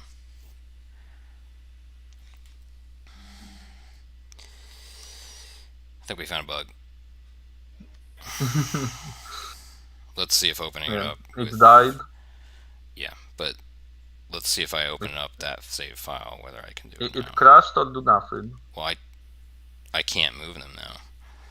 Okay. See that? And I don't know why. Oh, that's gonna suck. Did you? Oh, I mean, it's gonna take a while to get them all back. yeah, but where they're meant to be. It shouldn't be that bad because we can do it by relative position. But Yeah. But just let me see. Let me just, out of curiosity, I want to open up that. Oh, I didn't want to do that either. Well, I did that apparently. All right, let me open up that previous one just to see if we still, like, here was our previous planning one. I'm just curious if I can. It's already messed up. You see that? You see that? It's already. Okay, so we cannot move it even now. Maybe it's after the first turn. I think he actually did warn me of that. Actually, I was warned about that. So let me talk to him about that. I don't know why that. Why would that be? Why? I don't know why that's a condition for it. But it seems like you can only do that on the first. I think there's programmatically a reason for him to. If I had to take a guess, it probably works the way CAD software works. So, like when you draw an object in CAD, you don't actually draw an object. You give it a series of instructions that it follows in order. Right. If you were able to now move that unit manually, then you're breaking the chain of instructions. And so the program wouldn't know how to then backtrack back to an earlier position. Yeah, you're right. I think that's exactly why. But let's see if we can break it then, because we need to move them. Because Shatter it. Well, what we might do. No, this is really good because it'll give him feedback on that. But I think it is a programmatic issue. But I should be able to modify it and do it to the relative to God. What was the No. Give me 1 second. What is that? Sweep 1. So we want to move all these relative to sweep 1. I don't know, Mike. I think it sounds like they just missed their orders to turn, don't you think? Yeah. We will accept your surrender now, and there'll be no loss of life. We're fair like that, guys. We're not gonna. Yeah. There's some poor lieutenant in the lead ship trying to read the map.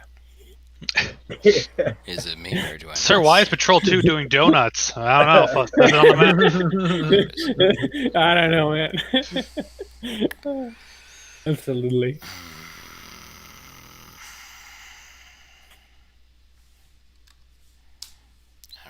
I don't think we want like 0.5. I don't even know if it'll do that. It's a little bit too close, isn't it? It does give you real time. How about just 1? Is that about right? Yeah. Give or take. And here we go.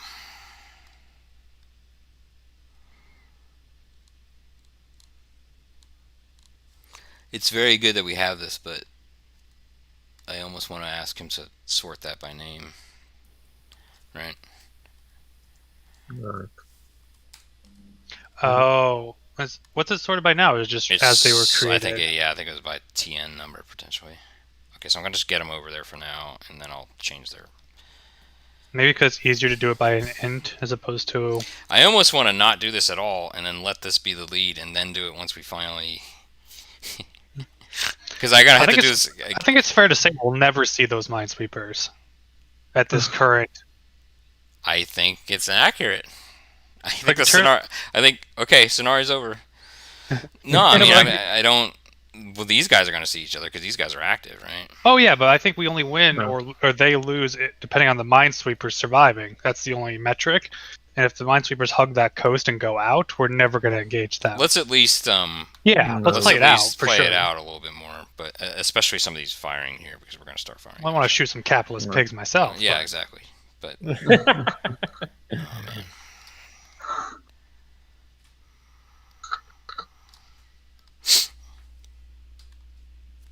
How do people design these? They just submit them? No, this was. You mean the scenario? Yeah, like can anyone come up with one and submit it? Or I think so. Yeah, but Kevin wrote this one. There's some really interesting ones, like I think the one I want to run at some point is some 42, where like it pits the forces of I think it's like the magical land of Oz or something like that. Yes, they always fight for this island. Yeah. It's always scenario. They always take scenario for the Ozians island. Oh, yeah, did you see miniatures for this island? Because they played it with miniatures with some World War ships. It was fantastic. The Great Volcano with pterodactyls on it, and Bismarck and some other and British ships fighting for dominance over it. It's fantastic. Oh, one scenario from the Naval Setup I want to play. Did you see the Godzilla scenario? It's a Godzilla. No. Yes, Larry made a scenario where you fight Godzilla. That's awesome. Coming to Bay of Tokyo. There's one scenario that has Macross transformable fighters. Yeah. Yes, I don't know if there is there a scenario. There is scenario for that because I only seen the statistics. For you're right. I don't think there's rules for a scenario. It's just like the Valkyrie. No, there are just statistics for the VF1 Valkyrie. Yes, they are.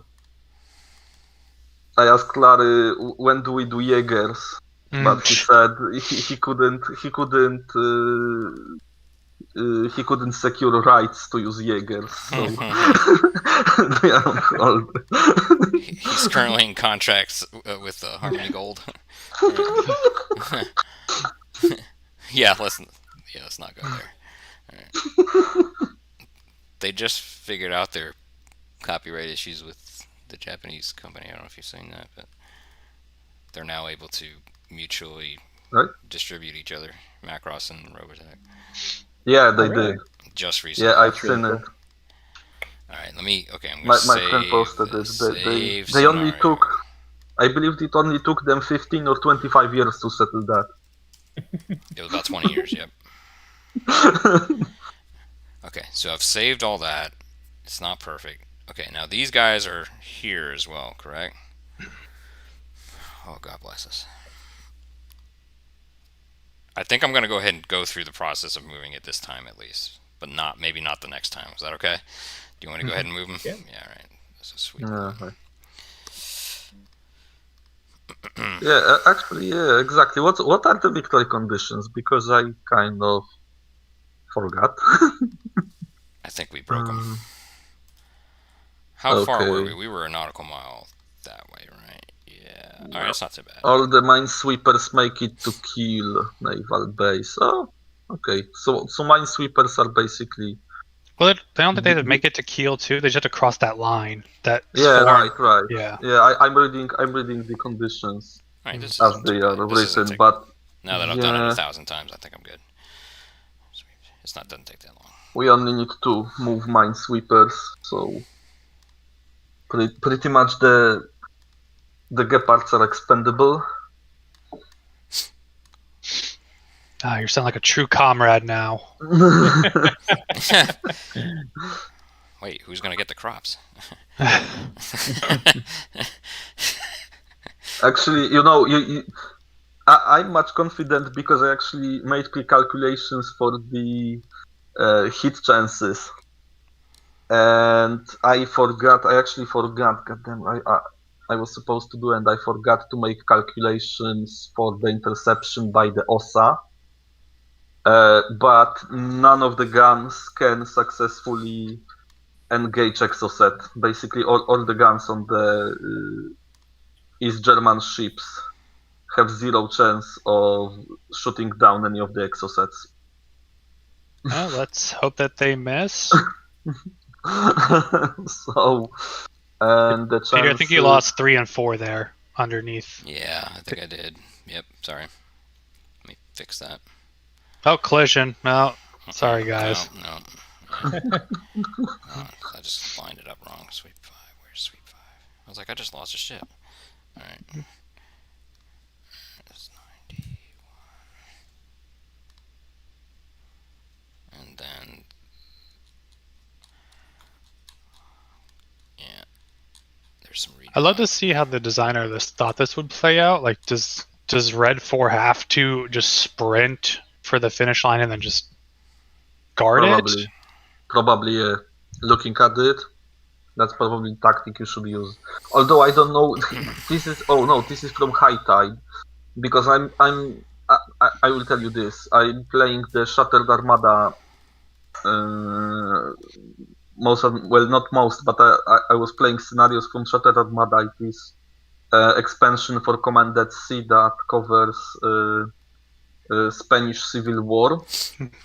There are definitely some scenarios that were never played there, I believe, or not on the map, because unfortunately I've seen setups where forces could start in the middle of the beach or the mountain range. It's called stealth. Haven't you ever heard of it? No one would expect that. No, really. No one expects the Spanish Inquisition. No one suspects torpedo boats moving through the mountains. Yeah, definitely. Yeah, exactly. You know, like. So yeah. There we go. So I unfortunately I question how many scenarios were actually play tested, and how for how long or how many times. No, I do. Yeah, absolutely. But there is a lot of this scenario, we should have predicted this, though, right? As Red, honestly. The interesting thing that we were looking at that we thought was kind of interesting is that they're not using the term at 15p, which is instead of having active radar seeker, it's got an infrared seeker, which was, as far as we know, designed specifically for this sort of theater where there's lots of land masses. At least I've heard about it, or I think I read somewhere that's exactly the reason why. You know what I heard that? This is the reason for which the Swedes developed their missiles usually with the fire seekers, because if you look at the Swedes, they mostly have fire seekers, and that's exactly because they have defensive forces that operate in fjords, and radars are pretty much useless there. So this is, and I bet the Soviets did this as well. Right, so let's talk through this next turn a little bit. Right. So these guys are all active now, correct? Or no, excuse me, the first two. Only the first two. All right, now hold on. So then let's show that. So this is visible to Red. This is likely visible to Red. We'll check it here in a second. So right now, this is what Red sees, right? Although, is there anything else? There's nothing else emitting here. This guy's emitting, and I think we would see that there's a generic radar here, and then let's go look at where the cargoes are. We have generic radar, yes, here, probably here. So all this is showing up as generic, as well as well, maybe not that one. See the distance there, and it's just outside of it.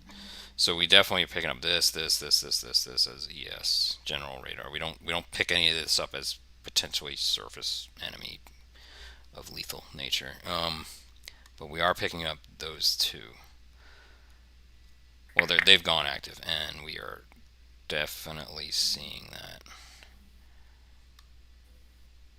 So with that in mind, Red, what would you how would you react differently to that at that Well, point? I think the frigates have to turn at those and go to full speed. This way, full speed.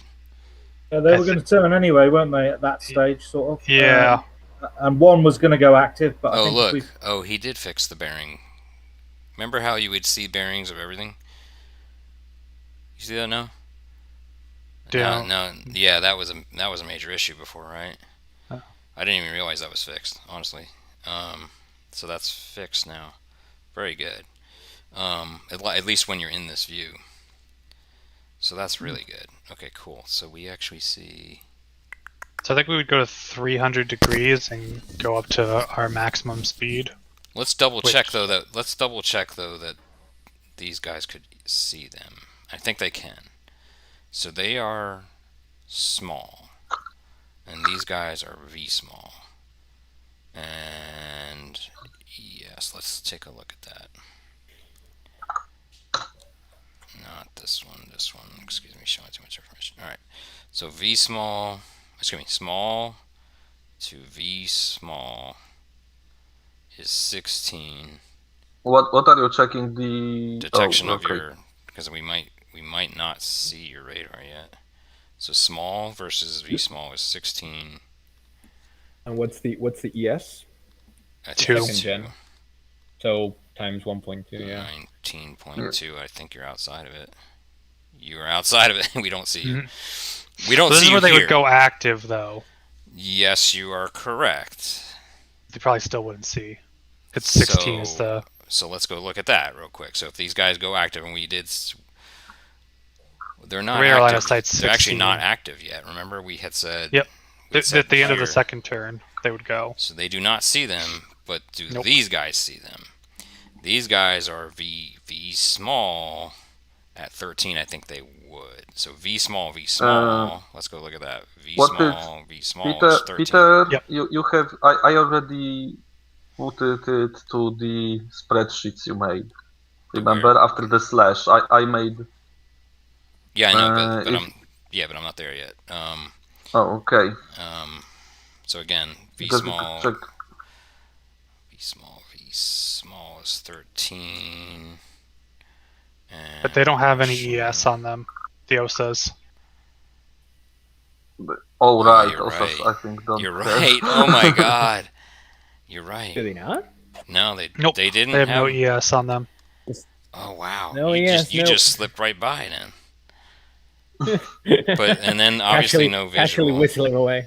No visual, so we actually do not see them. But this is where they would have gone active, all the OSAs. We didn't call that out. We had only called out. We only called out 2 turns worth of movements. Right. No. This is but the third turn. But at the third, we have no other indication that anybody's there. We had called out. Doesn't matter. What's the OSA? The OSA has the Oh, it has a range out. It's a nav. Doesn't matter. Right.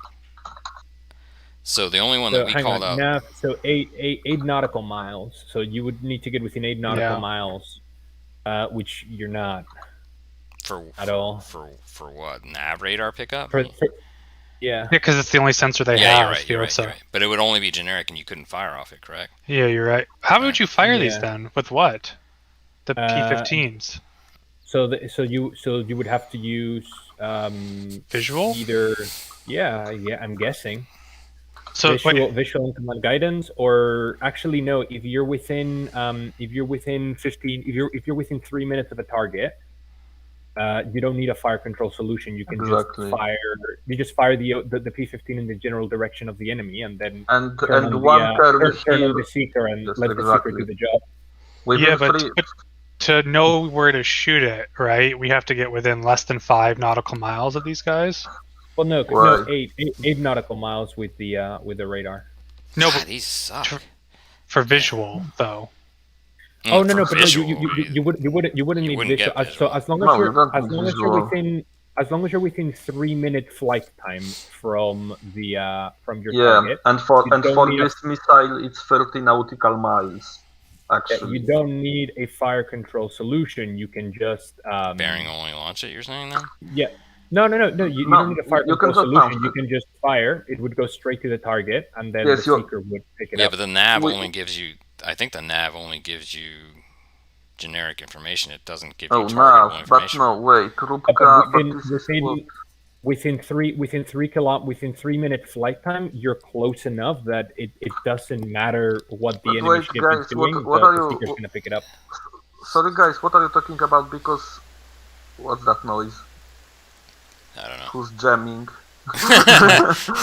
Somebody just got fed up with our conversation in general and just like turned it on. Because the OSA, if we are talking about the OSA to very small, radar of the OSA has to the very small target, they can acquire it within 10 nautical miles. So within 10 nautical miles, they could acquire them with radar, if of course there is no land clutter that will reduce it, and fire it without solution.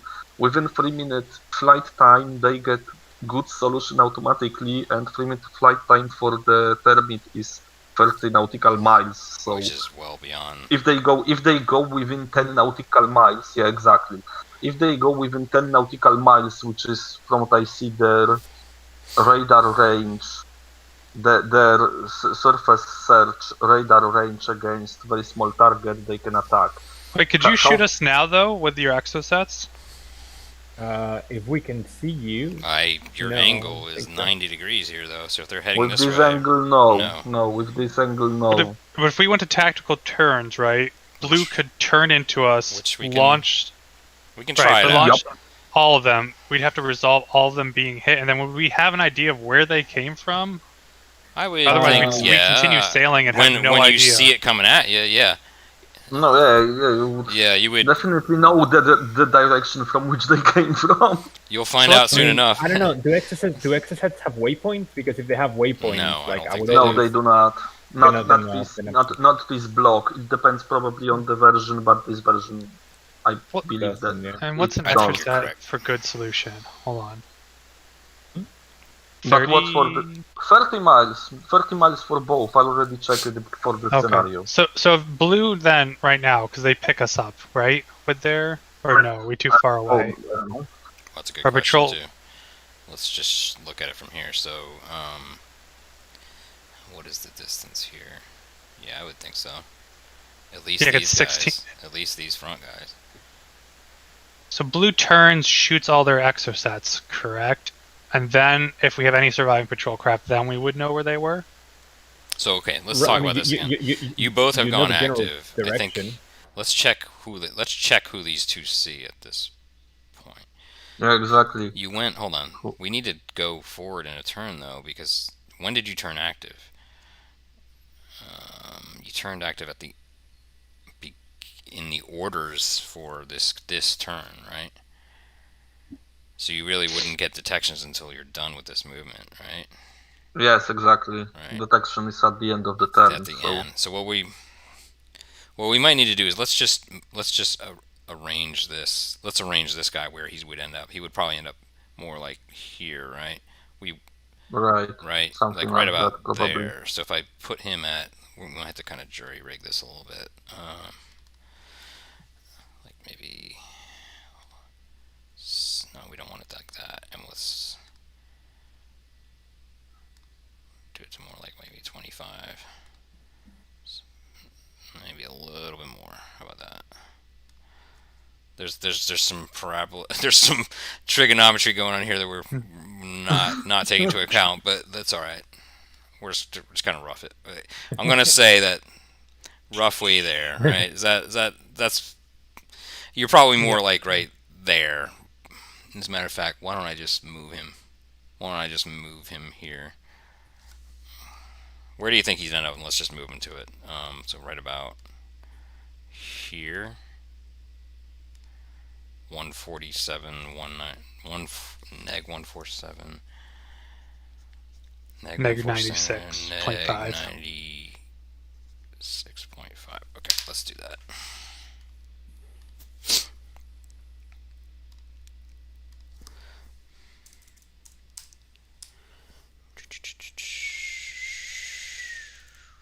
I like that it has real-time updates, by the way.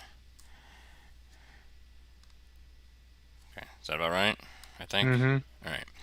So then he's probably going to be turning more that way. Maybe 40. Maybe even more than that. Your intention is to come around, right? It's probably even more like... No, it's probably even more than that. Actually, at that point, that's probably where he is, right? That's probably how he would be headed, course-wise. Or more. I think a little bit more. Let's go to 60. About like that. Seem about accurate. Coming like this, coming like straight across, and then coming over like that. You see that? I think that's accurate. I think that's accurate. Yeah, that's all right. So let me save this as a planning version of this.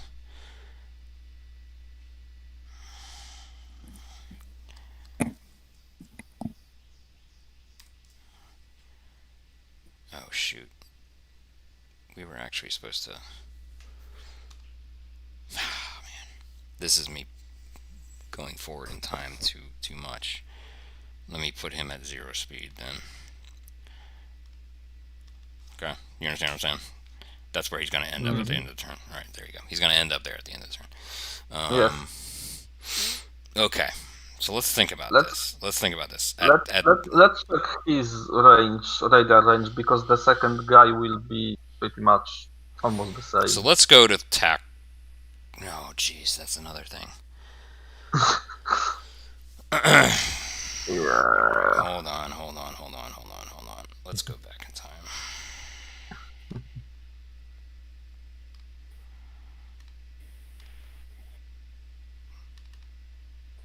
Okay. Let's change it to tactical. And then let's just go forward with that, right?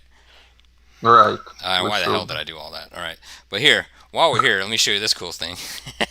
All right. All right, so we're going to go forward in real time. This is actually pretty cool. Watch this. So look at that. See that? Everything's moving in real time. When you click once, or do you need to click? It's going right now. Oh, nice. And you can hit pause and they get overlapping rings, right? You can actually see the change in everything updates too, including the range circles and everything. Right, but if you hit pause right now, you could have rings when they get close and know exactly when to stop it.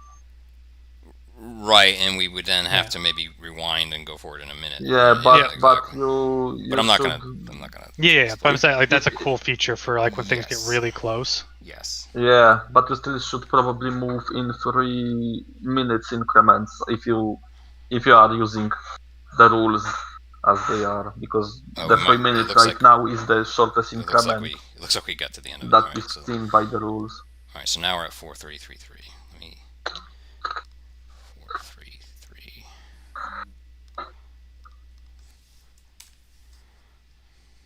Okay. All right, so then at this point, these guys are active at this point. Let's take the bearings off. These guys are both active. Does that change anything? Do they see this? I think they would see. The assumption is that we were going to go to tactical turns at that point. I really don't know what would have. That was just a group decision, so that we could. Your intention was to go ahead and go active at that point, so we're incrementing in shorter bits at this point, just to see when you actually see things. So you're 13 nautical miles from here and 14.4. Let's just 13. Then we won't see them probably, because I'm looking right now that the Gepard's best. Oh no, the best radar. What's this? These guys are all VC. Okay, we have radar.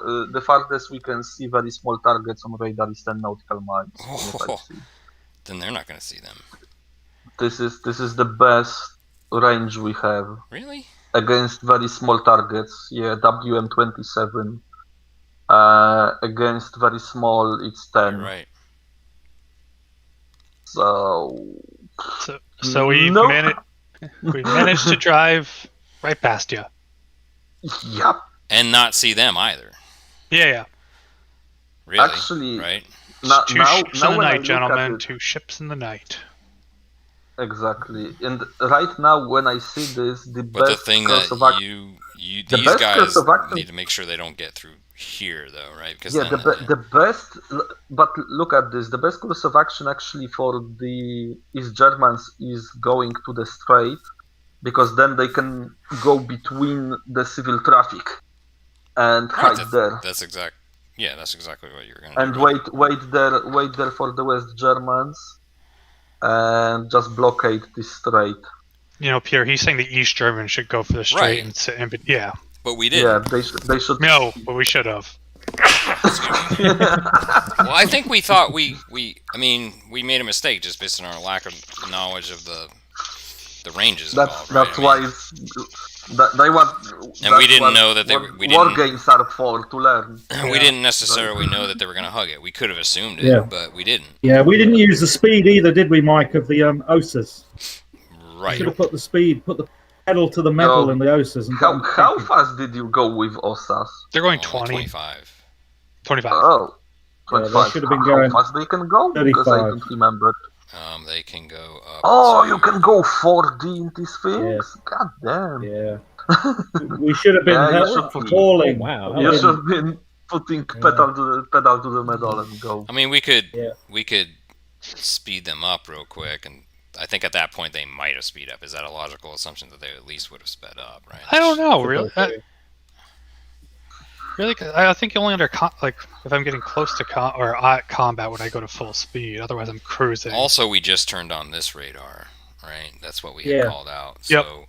So let's take a look But at that. I Let's take a look. bet this radar on Connie won't be much better. Let me see. Against very small target, 9 miles. From You're what right. I God, what a see. terrible name, Deutschland, capital of the GDR. Jeez. just to prove a point, just to lay it in there, right? Yeah, but just to really write that out on every form back then without computers. I mean, someone had to type that damn thing on every form.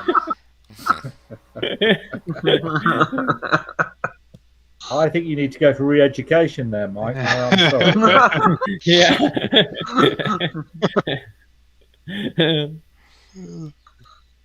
Okay, hold on. Did I not turn it on? Oh, I did it on the wrong one.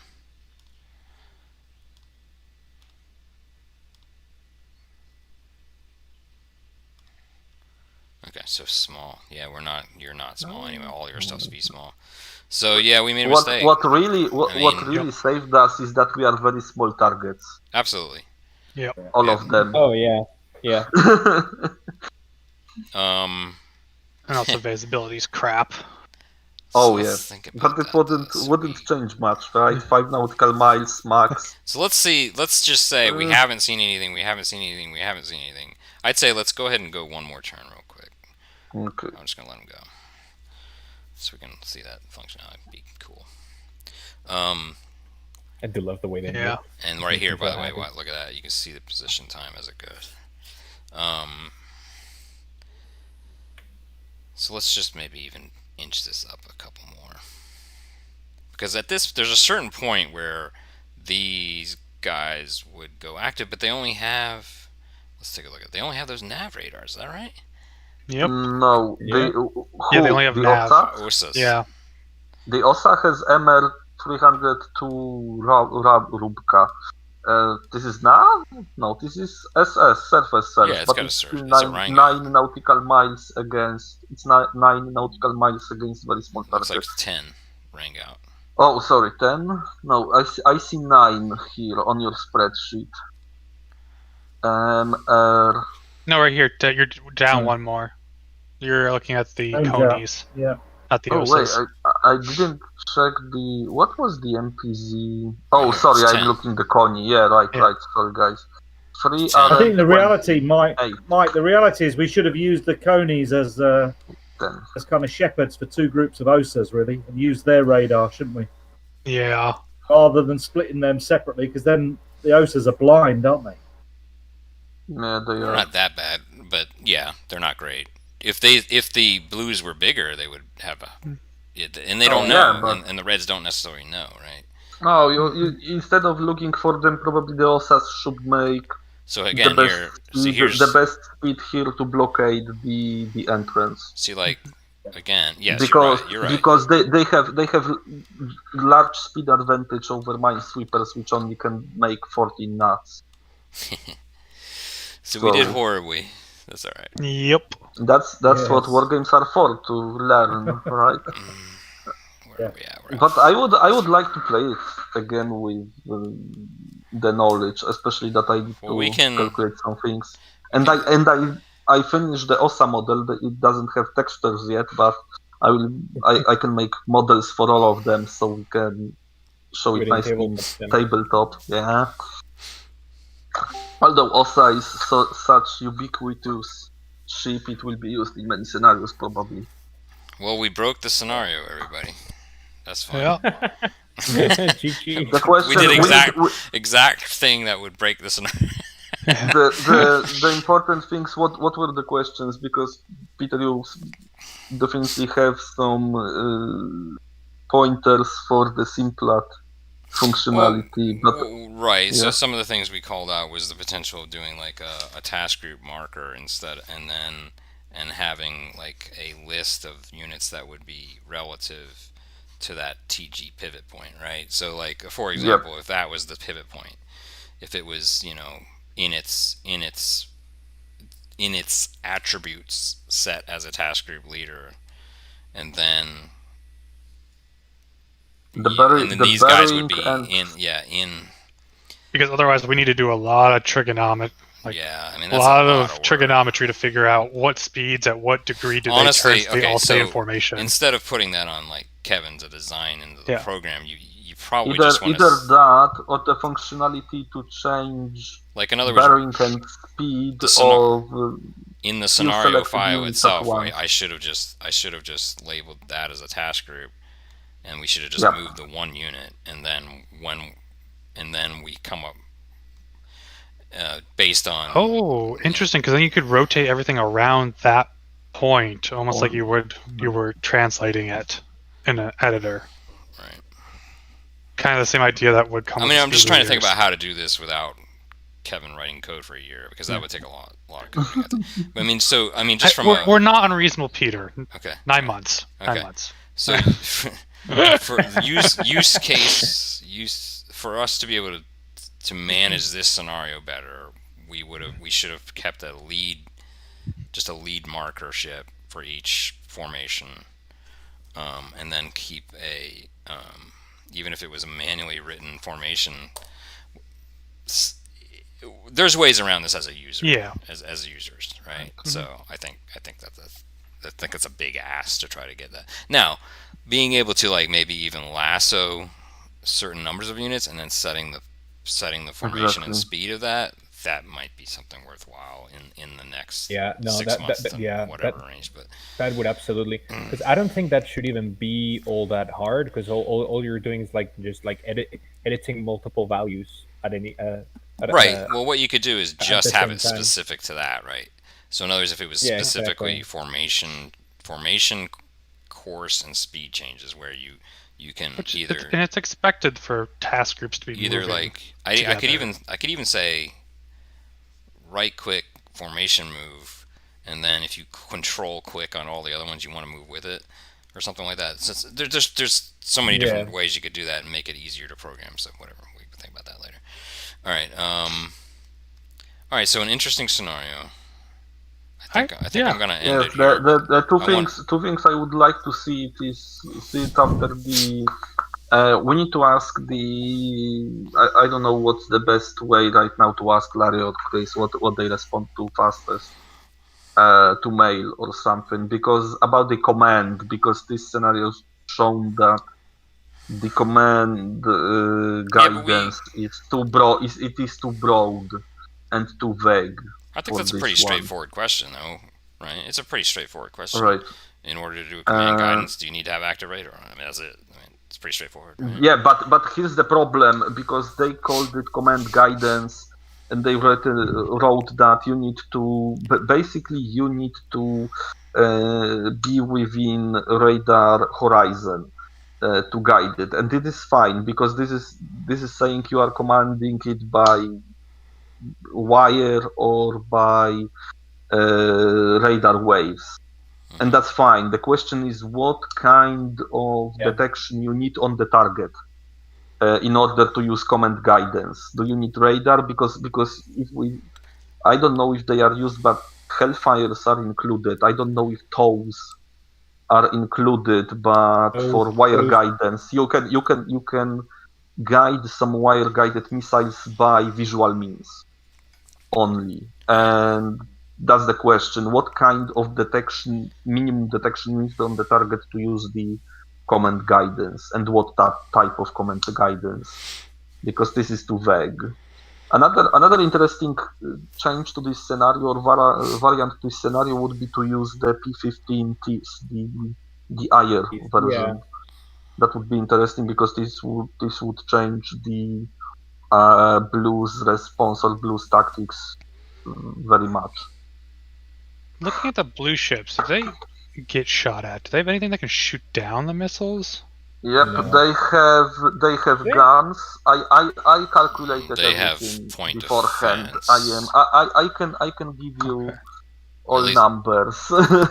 Well, Kevin has it in here as AAW point defense, which I'm assuming is the small range. I think he did it just as a depiction of the small range. So like, let's put this in a color. You know what? I made. I pre-calculated all besides the essay too because I forgot. I think what he's saying here is that that's the range probably of the close-in of the 70 whatever millimeter. The range I believe is irrelevant as the rules gives you just one close in. Yes, and I think that's why he depicted it like that. Close in attack. You basically have one closing weapon attack. And it's definitely not. I would think it would be a non-sea skimmer capable mount, etc. As I said, I calculated everything. Let me tell you what are the chances. It's like 0.38 for the compact 76 and I will tell you the Soviet made systems have no chance of taking Exocet down exactly because it has sea skimmer. For Termite, actually, the compact has 38% of shooting it down. Basically, one chance of shooting one Termite. It's 38%, and the 40 millimeters Bofors on the Minesweepers is 9% of shooting down one Termite. Because actually Termite goes, they cruise at low altitude. They are not systemic missiles. So let's go look at the replay. It's been a while. So I wanted to show you that there is a similar. Why is that? And the chance of hitting Gepard by Termite is 23%. And the chance of hitting the Minesweeper is 65, and the difference is because of the. Okay, watch. Here's a cool functionality. Just you can get. This is what happened. Nice. Okay. So here, watch. Let's do this real quick. Watch this. Okay, so that'll be 100 speed while we're talking. All right, so it's going. The whole replay is going in 100 by second speed. All right. So talk away. Sorry. I think looking at this scenario, I don't see a case where red wins unless the blue refuse to shoot at them intermixed with the cargo ships. Yeah, I think that's like the only that's the only way you can get it. Yeah. Because otherwise, like blue is just gonna fire first every time. Yep, and their missiles are not gonna be shot down, so it's only a roll of the dice whether they miss. Basically, but looking at the chances, the red, if red are attacked, they will take more losses. They have lower chance of. Right, that's what we're saying. We're saying the only chance red has is if they get in between the cargo ships and hope the blue players won't shoot out of fear of hitting a cargo ship. Or even if they shoot that the cargo ships, actually because cargo ships are predominant by medium and large ships, they will be acquired. There is higher probability that the Exocet will acquire them instead of OSAS. Right, so I'm saying the captain of the blue morally would hopefully not shoot. Because there is nothing about the rules of engagement in the scenario, right? There is nothing written that you cannot shoot at the merchants or you will be penalized, right? So basically, I think that's what this rule's missing. That would be the one thing to change. Oh wow! Is rules of engagement. That's interesting. Maybe. I know there are scenarios with rules of engagements. Here, I don't know. Maybe because this is World War III and they write everything down. Here's one thing I could have done better: is we actually, like, when we first started, if we already knew what waypoints you were going to take, we probably should have plotted waypoints for all of them. In which case, they would have absolutely. Yeah, so that's my bad. I mean, really, like, way back here, we should have just plotted it like that and then let it go. So let me just. Sure. This is really cool, though. And then play again. Just kind of that's why you play, to learn some more. It's what we learned a lot of is just how miserable some of these systems are. Yes. Are we playing? What year is it? 80? 80. It is 88. Yeah. 88? Oh, actually, okay. I thought that this close to 90s the systems were at least a little better. Well, apparently not in West and East Germany. I wouldn't mind playing it again sometime. Maybe in 2 or 3 weeks or something like that. Just kind of maybe we'll properly just blind as well, though. Yeah. Right. But add in the rules. Well, but still, we already showed some double blindness there and how it affected it. Yeah. We planned it that way. Oh, absolutely. Yeah.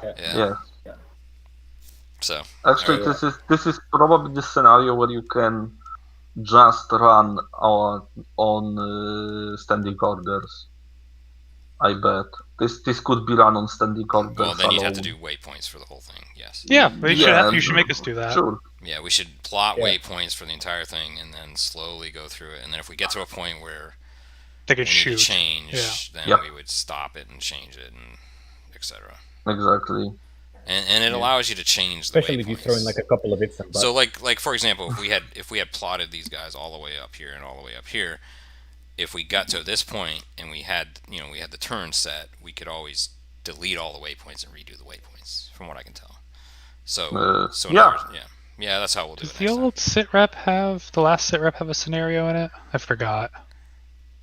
Which yes, it did. It had the Saki one. Oh, do you guys want to try playing that double blind with this new thing in like a couple weeks? Yes. Which one? The Saki on the rocks. Ships, Oh, this one. Let me see. Okay. Let me see when my schedule. Yeah, I not rather this. than play. I probably would like to moderate. Maybe. Yeah, is that the modern one with the or is it the sub one? It's the sub one. I could do it. Yeah, I was confused with Senkaku Crisis. Oh no, it is 2019. Are y'all free on the 15th?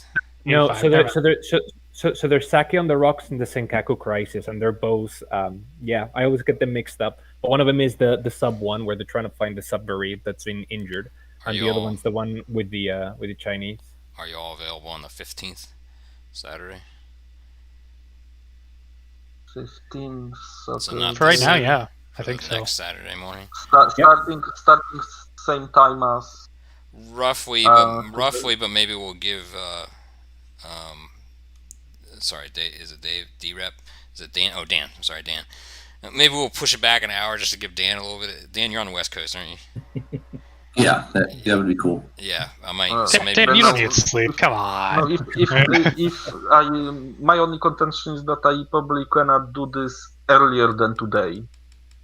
If it's later than 5. Exactly. Yeah. So let's do 10 a.m. on the 15th. Is that cool? 10 a.m. there. We'll try Saki. Yeah. And at that point, I'll have a lot of that stuff. Everything I did, everything I found that I needed to do right ahead of us starting, I'll get done ahead of that. So that'll save that time. But then also we will plot. I think I would be the main umpire, and what I could do is meet with the one team at one time, and then maybe the other team can start a half hour later, and then give me a call some earlier, Peter, so I can help you with.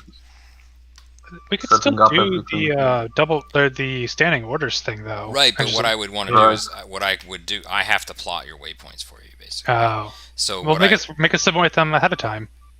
Yeah, you can do that too. Yeah, do it as an image. Yeah, that's a great idea. That's very smart. Thank you.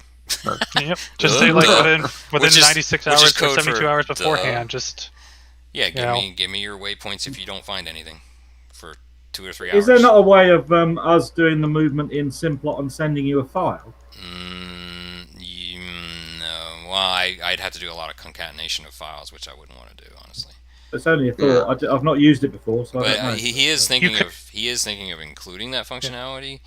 But I think you could do it and just write down the waypoints. And just give me a picture of it, and I can literally give me a paint picture. Just like he did. Honestly, that worked perfectly fine. I can't remember where you put it, but like that. I did. I mean, like, just show me that, and I'll figure it out. I'll plot it out for you. Yeah. Because it automatically determines how long it'll take, and so there's really only like 2 or 3 waypoints here, and then what's nice is Simplot obviously figures it all out for you. It'll tell you how long it'll take for that. This is the one where like you don't know which one's the ship. Let me show you something. Let me show you something as well. Watch this. So let's do waypoints on this. Watch. It also allows you to set course and speed per waypoint. By the way, you see that? So watch. Let's just say I'm doing like a pattern here or something. Let's just say I'm doing like a zigzag pattern. But as you can see, you can actually change what you intend to do for speed for each leg. So I can change this to 10 not 200. Experimental jets activated. Yeah. And even if I so let's that's the flying boat from the last game. A weird sprint and whatever. But what's really there was something that we had last time we thought we were going against a flying boat. We really did. We're like, it's moving so fast. How is that possible? Oh, by the way, there is a waypoints button too. So like, if everybody has their waypoints plotted, you can actually do this, and you'll see how That's great. You'll see. Have you seen the acro? I can't pronounce it. But it's like the acroplanin or something like that. Ekranoplan. Yeah, that. There's one sea monster. Yeah, I was thinking that about one. Yeah. That is one scenario. That's great. All right, I'm gonna go. I was thinking about it also right now when you told about it. I'm gonna go ahead and stop the streaming here real quick. Great. Do you want me to send you the map for this, Peter, to work with? For which one? For the Saki on the map. I can make this on